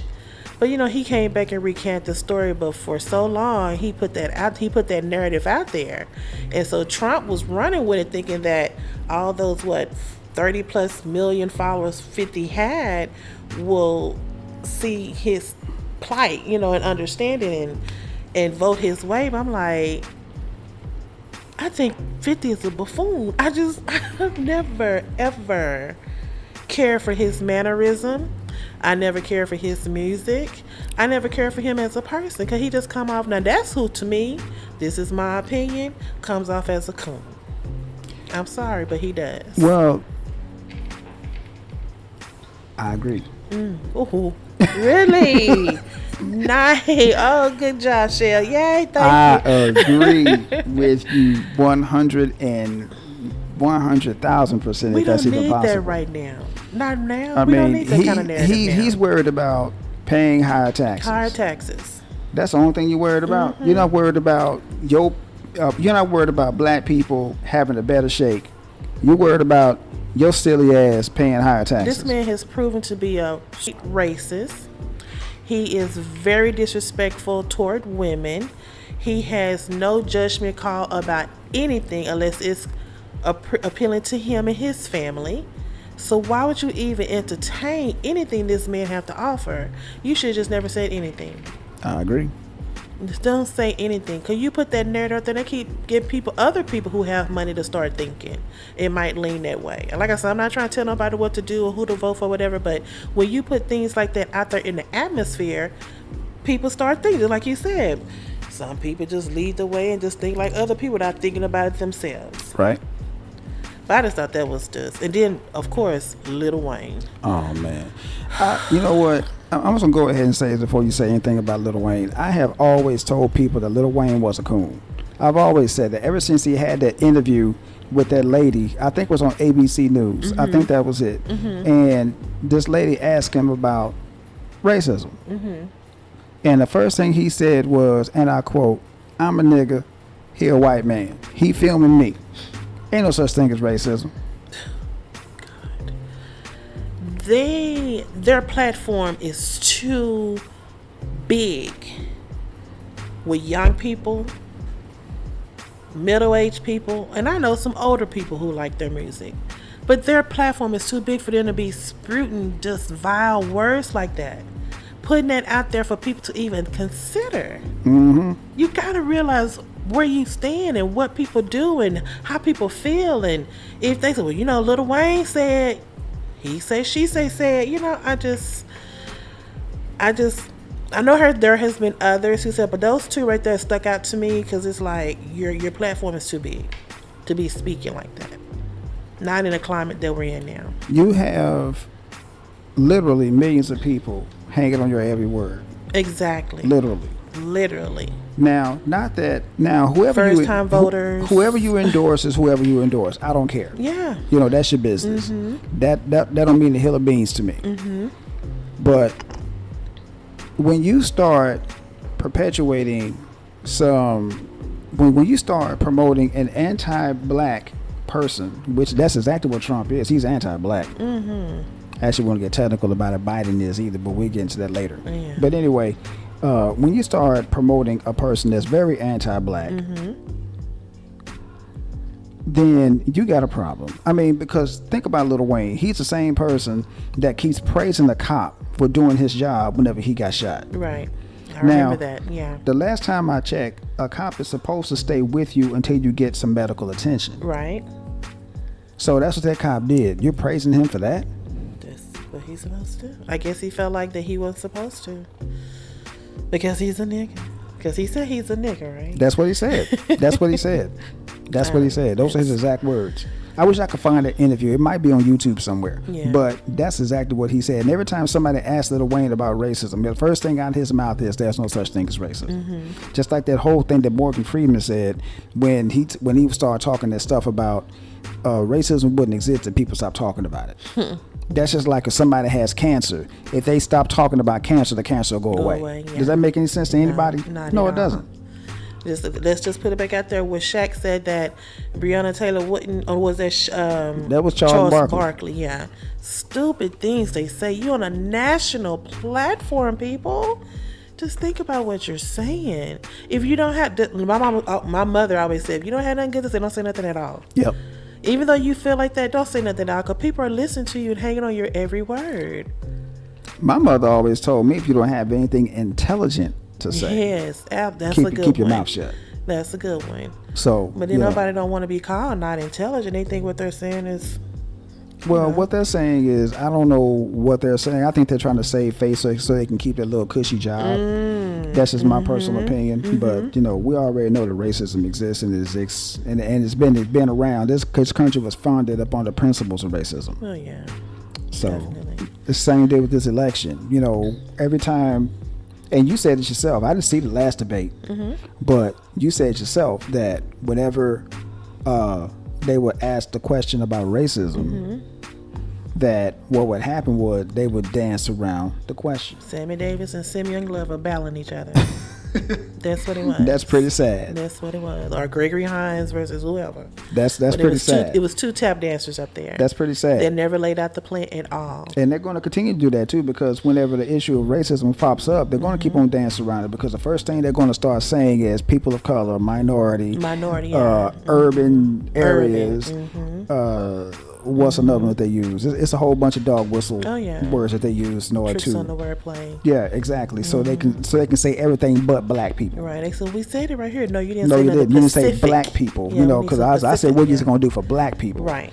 So, like I said, that's why I would never ever go to a town hall meeting, because I would be a stickler. I'm like, yo, you didn't answer my question. Right. I didn't say anything about minorities. I said black people. They were like 2 minutes. Went over your 2 minutes. Yeah, if I went over my 2 minutes, so be it. But still, I said black people, not minorities. I So, But just like locally, just like Les said, locally, they do the same thing. They come to your churches. They tell, well, yeah, we're gonna do this and we're gonna do that. And once they get in there, that old famous saying, my hands are tied. So like, I agree with Les said. Let's give them this option. Okay, you promised us all this. Show me you're gonna do it. Next time you want to be reelected, I'll vote for you. Yeah, I and think that's that what it is should be. Awesome. That's the way it should be. That goes along the lines of voting black, like Absolutely. I said. If black people were to get together and say, okay, it's the same deal with Obama. We could have told Obama, said, look, what are you going to do now? Mm-hmm. After that 4 years. You've been there for 4 years. Mm-hmm. What you going to do now? Right. Because he did a little, but not a lot. He did a little, but could have did more. Yeah. Well, again, when you look at the polls, and they always had this column, black women, black men, black voters, and it's always very low. It's not even at all compared to other races. But we do vote. I know that. We do vote, but I think our vote counts. Well, the vote definitely counts. I mean, the vote definitely counts because, like I said, I've always said that the road to the White House goes through the black vote. Mm-hmm. Wherever we vote, that's who gets it. Right. Or, like, let's say if we don't vote, the other side gets it. Absolutely. Because the Democrats know this for a fact. So that's the problem. And I think that's the biggest problem with us is the fact that since we vote traditionally Democrat for whatever reason, right? I've yet to figure that one out. Just probably family history. That's maybe? Pretty much it. Yeah. That's pretty much it. Yeah. Because traditionally, we vote Democrat for the most part. We go out in droves and vote Democrat. Yes. We go out in droves and vote Democrat. But we used to be Republican, though. Yeah, at first. But it flipped around about the late 30s, early 40s. That's when the ideologies of the two parties switched. Okay. So once they switched, that's when everything started going downhill from there. Let's make this so I guess black people didn't want to be considered a donkey anymore. And there'd really be an elephant instead of a donkey. Well, hey, it is what it is, man. But like I said, I'm not going to disencourage anyone not to vote, but just know what you're voting for. Yeah, get something out of your vote. Yeah. I mean, because everybody else does. I mean, because like if let's say the LGBTQ community, if they put all of their votes and money, and they got both, into one candidate, that candidate is going to win. Oh, yeah. The candidate is going to win. Down. Number one, and number two, the Alphabet Cruise community, they're going to make sure that the person that they put into office is going to do what they want them to do. Held accountable. It's going to push their agenda. Absolutely. And that's the way it should be with us too. So why can't we do that as black culture? It's not that we can't. It's not that we can't. It's that we all have to be on the same page. So why can't we all get on the same page? Are we all striving for the same thing? Like Kushner said, don't we want to be successful? Most of us are. Don't we want good schools for our children? Nice roads to drive on in our luxury cars? Well, most of us are. Pay less taxes. And, most of us are on a good page. Well, most of us are on the same page for the most part. But then again, you have those people that think that they're better than the next person because they have this education or they have this kind of a job that have a different way of looking at it. Different perspective. That have a different perspective. They don't want to be categorized. They don't want. You're right. They don't want to be categorized. They don't want to be associated with the grassroots people, and that's pretty sad. I mean, it really shouldn't matter. I'm just gonna say that it don't matter because even no matter how many dollars you have under your mattress, in your bank, in a Swiss account, they look at your skin. They look at your skin color. And you will be held accountable just like me. Just like everybody else, exactly. That's the way, and that's the way they should see it, but they don't see it like that. See, they think that they're above it. In other words, under the illusion of inclusion. And just like let's say, go to some of these Alabamas and Louisianas. No, yeah. Even Texas somewhere. Oh, yeah. If you go deeper south, man, I can pretty much guarantee you will get that wake-up call. Gonna change. Oh, yeah, you're going to get that wake-up call. You're like, well, I thought that No, ma'am. No. It don't work like sir. that. It don't work like that. It don't work like that.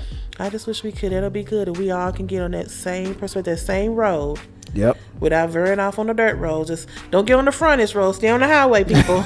There you go. And maybe we can come together and get some things done. But right now, I guess we'll just have to. Yeah. We just need to unify, because Malcolm had preached this decades ago. Over years, He said that if black people were to ever come together and get on one page, we'll be a force to be reckoned with. So that's the one question. Why can't we? It's not that we can't. We haven't, though. It's not that we Over can't. 10, 4 or 5 decades? Longer than that. Yeah. Longer than that. The first guy, what was the first guy you said? Freeman? The first guy you quoted? The 1930s? Carter Wilson. Yeah, Wilson. So, oh my God, that's too many decades not to have come together. Oh yeah, it's on not that some we can't. things. It's not that we can't come together. It's not that we can't. We can't come together. Obviously, we can't, sweetheart. It's like I said. Malcolm said that. It's like Leslie said. We can come together, and if we came together, there would be a problem, because J. Edgar Hoover, the cross-dressing CIA director, was the FBI, CIA, one of them anyway. FBI. The cross-dressing director of the FBI, he said the biggest threat to this nation is Negro unity. That's what he said. So why can't we change that narrative? No. Change what narrative? That is a threat to white society. It's not That a threat, we are? period. That black unity. Black unity is a threat. Yeah, Okay. black unity is a I'm sorry, threat. I heard you wrong. Okay. Yeah, black unity is So a why threat. can't we keep that narrative then? We can keep that narrative, but like I said, every organization, every black organization has agents inside it trying to Divide and conquer.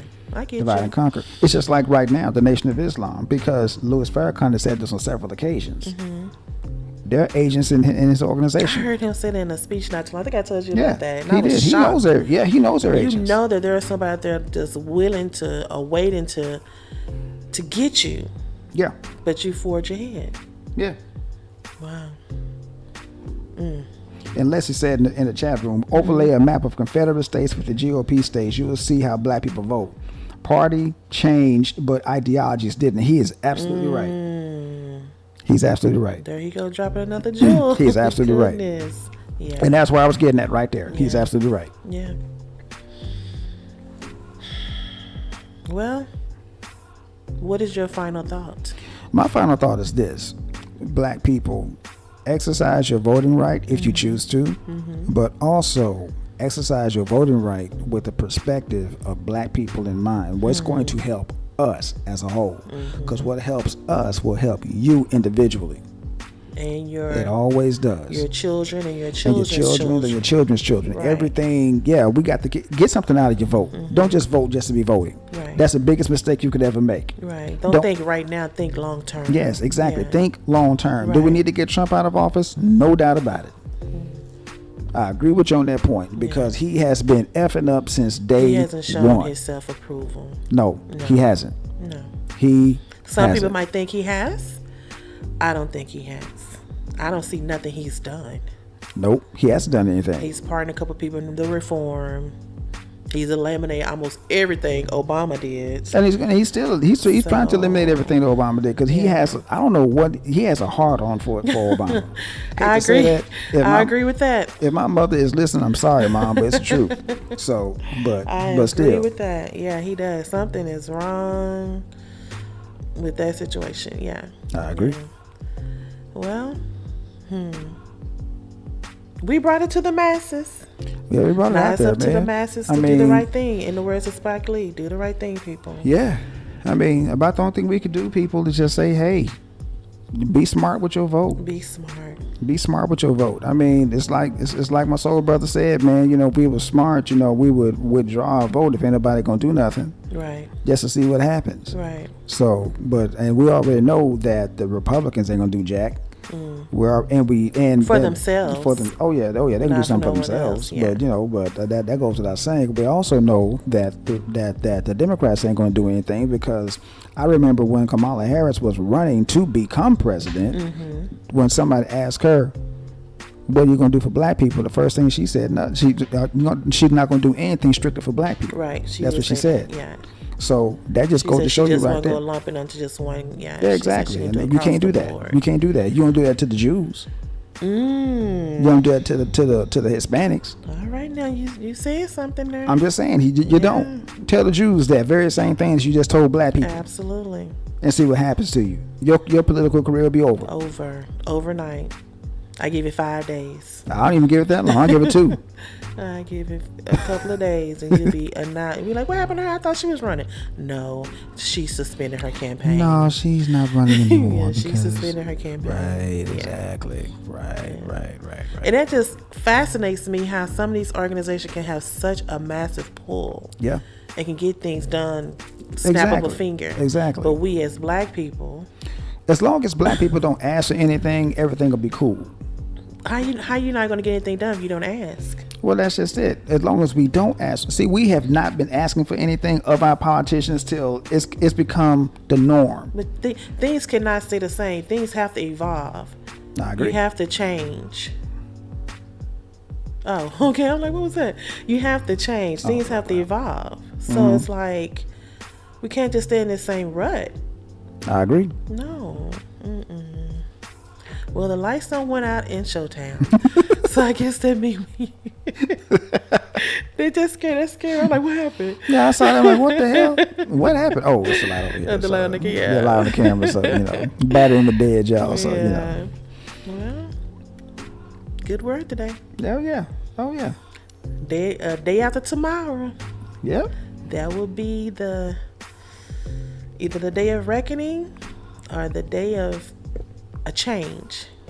Yeah, we'll see, but man. Will the change be good or bad? Because he said he's not going away peacefully. Either if it's in his favor or not. And he said he's not going away peacefully. And I believe him. And I think some of his followers going to do the same thing. I believe him. Some of these businesses are putting boards on their windows because they don't want to riot or get broken into. And now they're seeing it. I was telling my sister, I said, we might as well go ahead and go to the grocery store because it might be just like it was when COVID first hit. You're not going to be able to get anything. It might be shut completely down, man. Because if it starts to riot, because if it gets to that point, which if he loses, I'm pretty damn sure it probably is going to get to that point. It's gonna be because awful. what did he tell them to do? Stand back and stand by. Stand down and stand, yeah. Something like that. But anyway, that's an old military term. So in other words, just waiting to get the call from him. Pretty much, they're just waiting for him. Wow. That's pretty much what they're doing. They're just waiting for him. So. Well, we've done our due diligence about encouraging people or giving them facts about voting, black voting. Yeah. Never looked at it that way, but it's very good, interesting. Yeah, like I said, man, the black vote. To ponder, books to read, very good books to read. Definitely. Like I said, I would never tell anybody to read something I haven't read. That's just how I am. There's some really good reads there. I mean, I put them out there for a reason. Right. So everybody pick those books up. Absolutely. Definitely, man. And let's destroy that myth that if you want to hide something from a black person, put it in a book. Please. Let's destroy that myth, y'all. Yeah. I encourage people to read all the time. I used to encourage my children to read. Definitely. I mean, don't just read something just because it's going to make you money. Right. I mean, you read something to educate yourself and keep that brain sharp. Right. I mean, they already think that I know every damn thing that there is to know under the sun, which I don't. Yeah. But the reason why I know so much is because I read. Right. So just obtain that knowledge for yourself. Exactly. I mean, they can teach you anything in school. They can show you anything on the news. That's my whole point. But just obtain that knowledge for yourself. Yep. Who is this? Yep. Okay, sir. Well, I think we've we've been on here for a long time, man. So I guess we can wrap this up, baby. So. Well, let me say this. Next Sunday. Yeah, which is the 15th? No, next Sunday we will have, hopefully, a new president, or we'll go through another 4 years of Agent Orange. Yep. But I'm sure you would have done heard before next Sunday, but yep, we will definitely bring this topic up somehow next Sunday. Yeah. We'll be talking about voting again. Oh yeah. So it'll be the 8th. So that'll be on the 8th. So ladies and gentlemen, Don't forget to subscribe. Hit that like button, hit subscribe, so that way you'll know when we come back on, because we're getting bigger and bigger, and I'm loving that. We're getting more and more listeners. Absolutely. I'm loving that, man, because when we first started out, we had 3-4 people. Right. But that's okay. I think people like our thoughts. Yeah. Yeah, I mean, it's like I said, it's the same deal when I start, when I told you I started doing my t-shirt business. If I would have sold just one shirt, I would have been cool with that. And if I just had like one listener, I would have been cool with that too. Right. I mean, this is all a labor of love. We're not getting any money off of this at all. No, not at all. This is just a labor of love, because I love my black people. Because I love listening to other people's thoughts, because they give you a different perspective Exactly. of different topics, and you be like, I never thought about it that way. Exactly. So I love it. It's like I said, I love black people. Me too. I love this woman right here. I love you too. And that's all there is to it. Yeah. But at any rate, it's important. that's it, man. It's all labor of love. Yes, it is. I mean, we don't doing it together. Yeah, exactly. We're like I said, it's like that Bobby Brown, Whitney Houston song. We got something in common. Ooh, is that a good example? You know what? I mean, no disrespect. I love Whitney. Rest in peace, my sister. But is that a good example? Because why can't we be peaches and herb? Beyonce and Jay. Why we gotta be Bobby and Whitney though? But now I understand what you said. Let me rephrase that. So. Why can't we be Michelle and Obama? Okay, Michelle Barack. You know what? Okay, Barack and Michelle. How about that one? No, we're not that. But you're political more than I. She seemed like she was more political than Obama. I mean, than Barack. But But yeah, I'm just kidding though. but anyway, y'all. Like I said, let's get them on out of here. Like I said, y'all. I've always said this, and I continue to say it. This is my baby right here. Oh, I love this woman to death. I would, this is my ride or die right here. Y'all So. see my ring missing. I think somebody that came in here and stole my ring, because I think I started this show with this ring on. Missing. I don't know where it went. The ring is not I don't know if missing. it came on my finger during the show, but it's not The here. ring is not Where is missing. my ring? All right, guys, but good talking to everybody. Yeah. Again, subscribe. Yeah. Alert, Subscribe. Hit that like notification. button, man. Real quick, y'all, before we get up out of here. I am in the process of, well, I haven't done it yet, but I'm going to do it. I am going to hook up some theme music for this ladies show. And I would love it if someone would give me some ideas to work with. So It's one I like, but he can't do it. What is that, copyright infringement? Yeah, copyright infringement. I mean, she had one. I'm not going to mention the artist's name, but anybody who know me know who that artist is. yeah, it's her favorite artist. If you know who she is, if you know this woman right here to my right, man, you know it's her favorite artist. Absolutely. So and I sampled the crap out of her song. And it was the bomb. It was bumping. It was good. Yeah, I put my foot in it. Did. So so if anybody has any ideas as to which direction I should go with the music, shoot me. Think of my personality. Think of her personality. As a matter of fact, And shoot think of her how, an email. like, I'm funny, I'm comical, then I get serious. Yeah. Keep the beat, keep your head bumping a little bit, and you be like, what she say? Oh yeah. But had that nice flow in the background. Yeah, definitely. So, anybody, if you have any ideas, shoot me some shoot me some ideas, y'all, as to what I could work with, so we can go from there. But it's definitely going to be a good one. We will definitely. I'm kind of curious to see what you ladies are going to talk about myself. Absolutely. Well, I'll be there anyway. You'll be the engineer. So I'll be there. Probably anyway. got to get a beep button. Beep. Beep. Nah. Hey, man. We real cool. We grown. We grown. Oh yeah. Grown We're all and adults sexy. here. We're all adults here. But So, now we know how to be decorum about ourselves. Oh yeah, they know how to be ladies. But man. if it slip out when the topic is good, hey, just gotta let it flow. Yeah, exactly. Yeah, we got some good topics to talk. I'm getting really excited about it too. So can't wait to share that with everybody. Yep, exactly, exactly. It's gonna be a good one. I think it is. You Yes, know, sir. and I'm contemplating doing one for the fellas too. Ooh. So that's gonna be good. I mean, if anything, I could just do it with my man Les and with my man Nas. Is so, this like gonna be like barbershop talk? I know y'all get down in the barbershop. well, if it's barbershop talk, you know, it might be a little X-rated. So you know. Oh, is it like that up in there? No. Nothing like that. Nothing like that. It just be a whole lot of cussing. Oh, So, okay. you know okay. how that go. So. Well, as long as we don't get censored, I don't think So, there's nothing wrong. You but got to anyway, speak in your mind. But yeah, Les, man, if you're interested, man, you know, I'm gonna do a show for the fellas, man. Hit me up, and we'll talk about a whole bunch of different things. I already know that Marvin will be down, so all I gotta do is give him a call. And That'll be good. some of my fellas, you know, that's out there. Donald, if you're interested, hit me up. Pat, if you're interested, hit me up. That's it. Come on back, Glenn Earl. Yeah, Glenn, if you're interested, Come on man, hit back. me up, dude. You know that'd be real interesting if you popped up. Absolutely.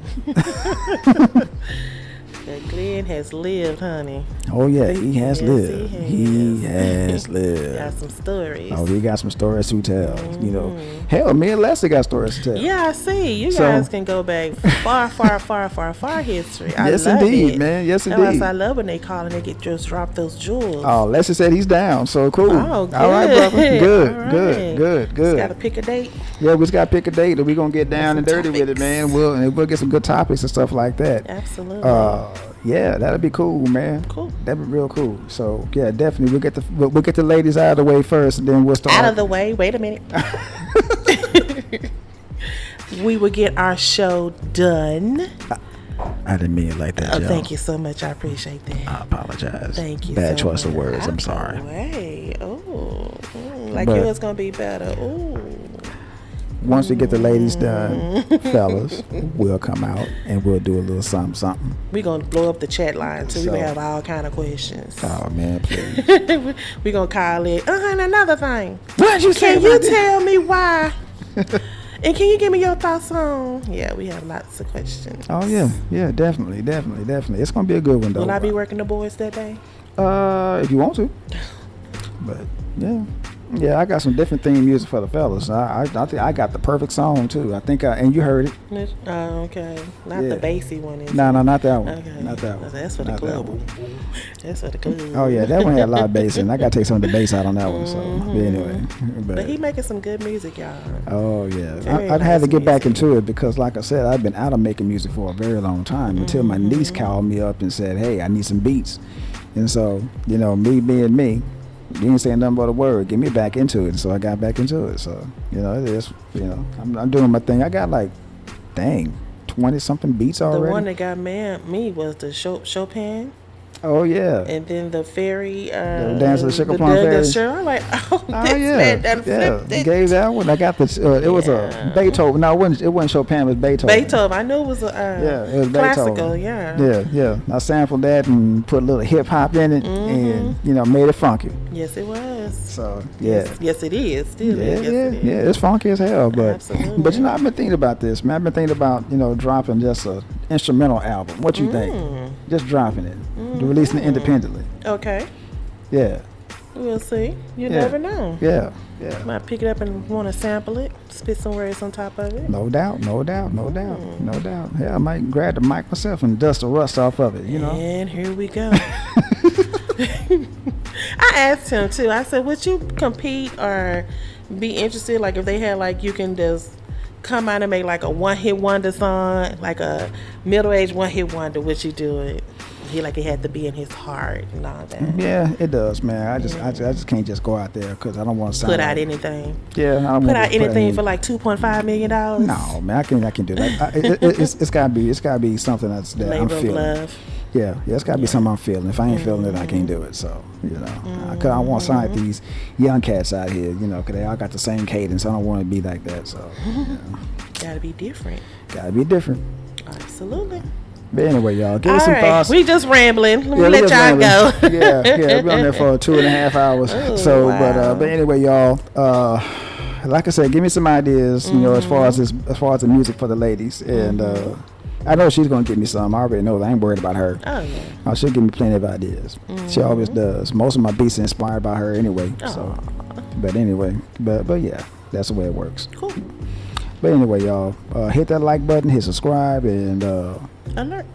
Notification. oh yeah, hit the notification, man, so that way you know when the next show is popping up. And again, like we always say, if you have any topics you would like for us to speak about, drop them in the chat line. We'll see them. Yeah, hit either one of us up, you know, because I'm cool with that. Absolutely. I don't mind.